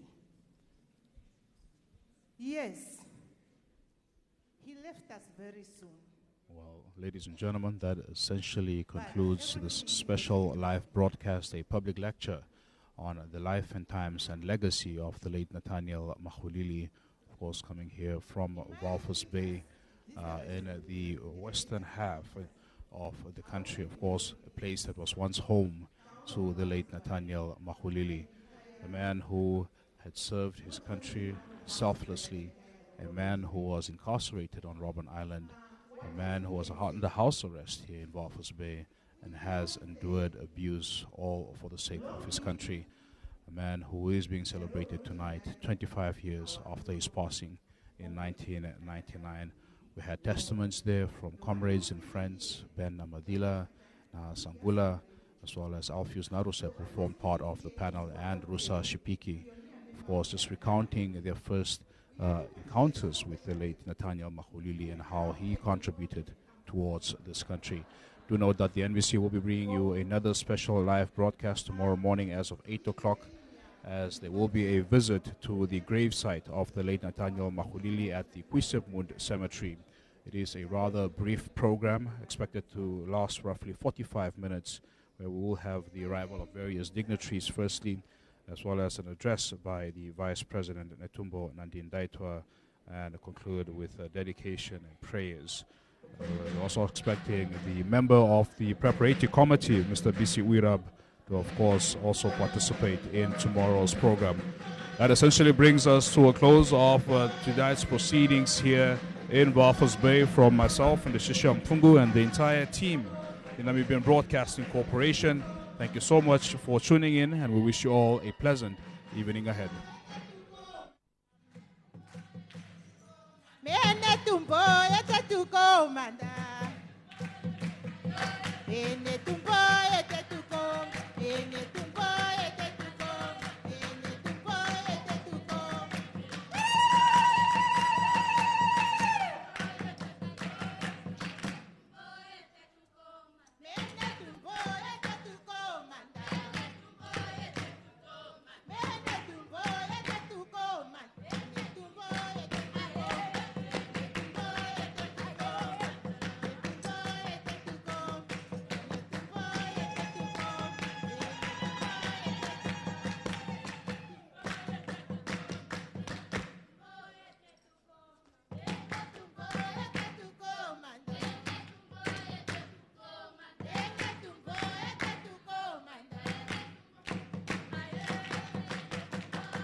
kucha unonovesho kudana.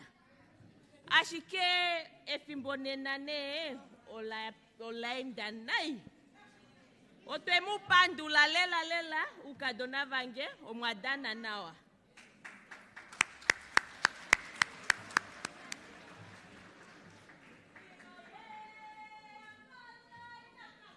Iyo ye.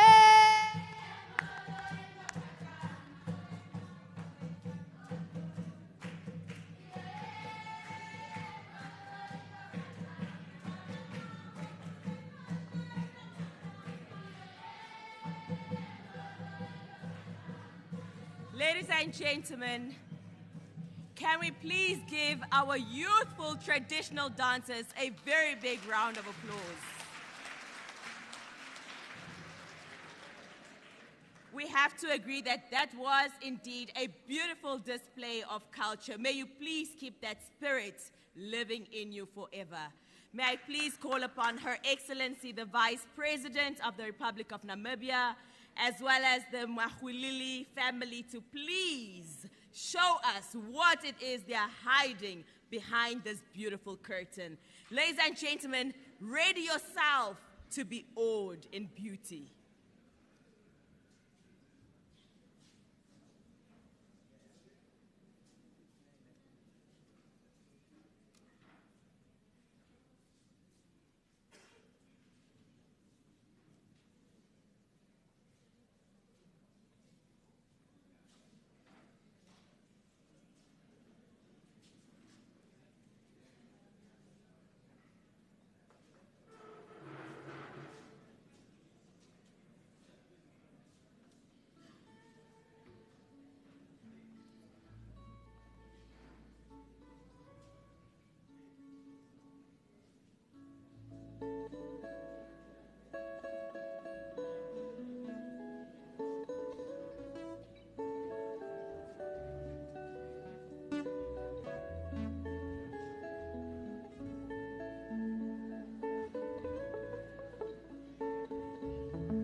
Indeed, a display worthy of the history books. Can we please give this photo exhibition a wonderful, warm round of applause?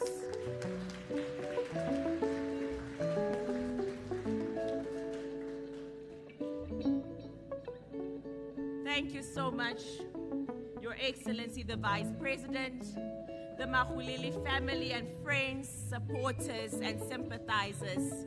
It has been a beautiful evening in your company tonight. However,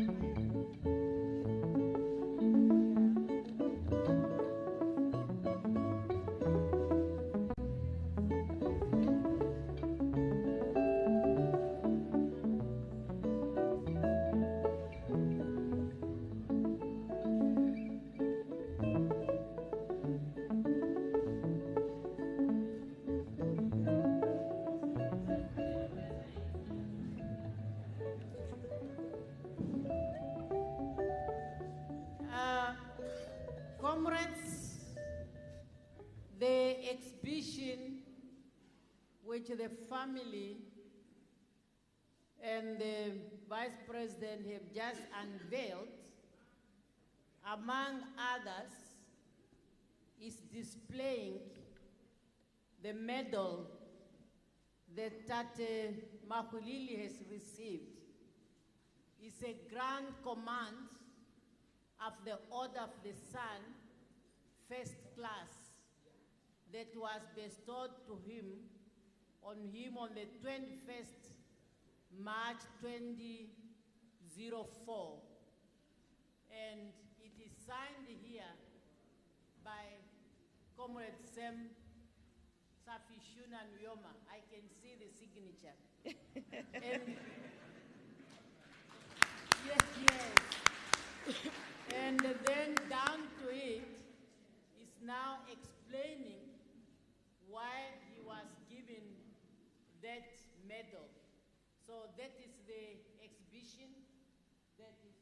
unveiled here a very good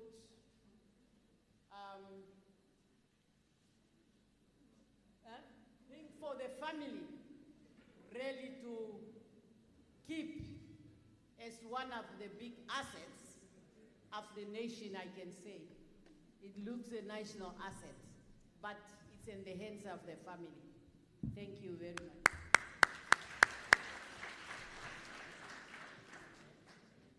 Thank you so much, Comrade VP.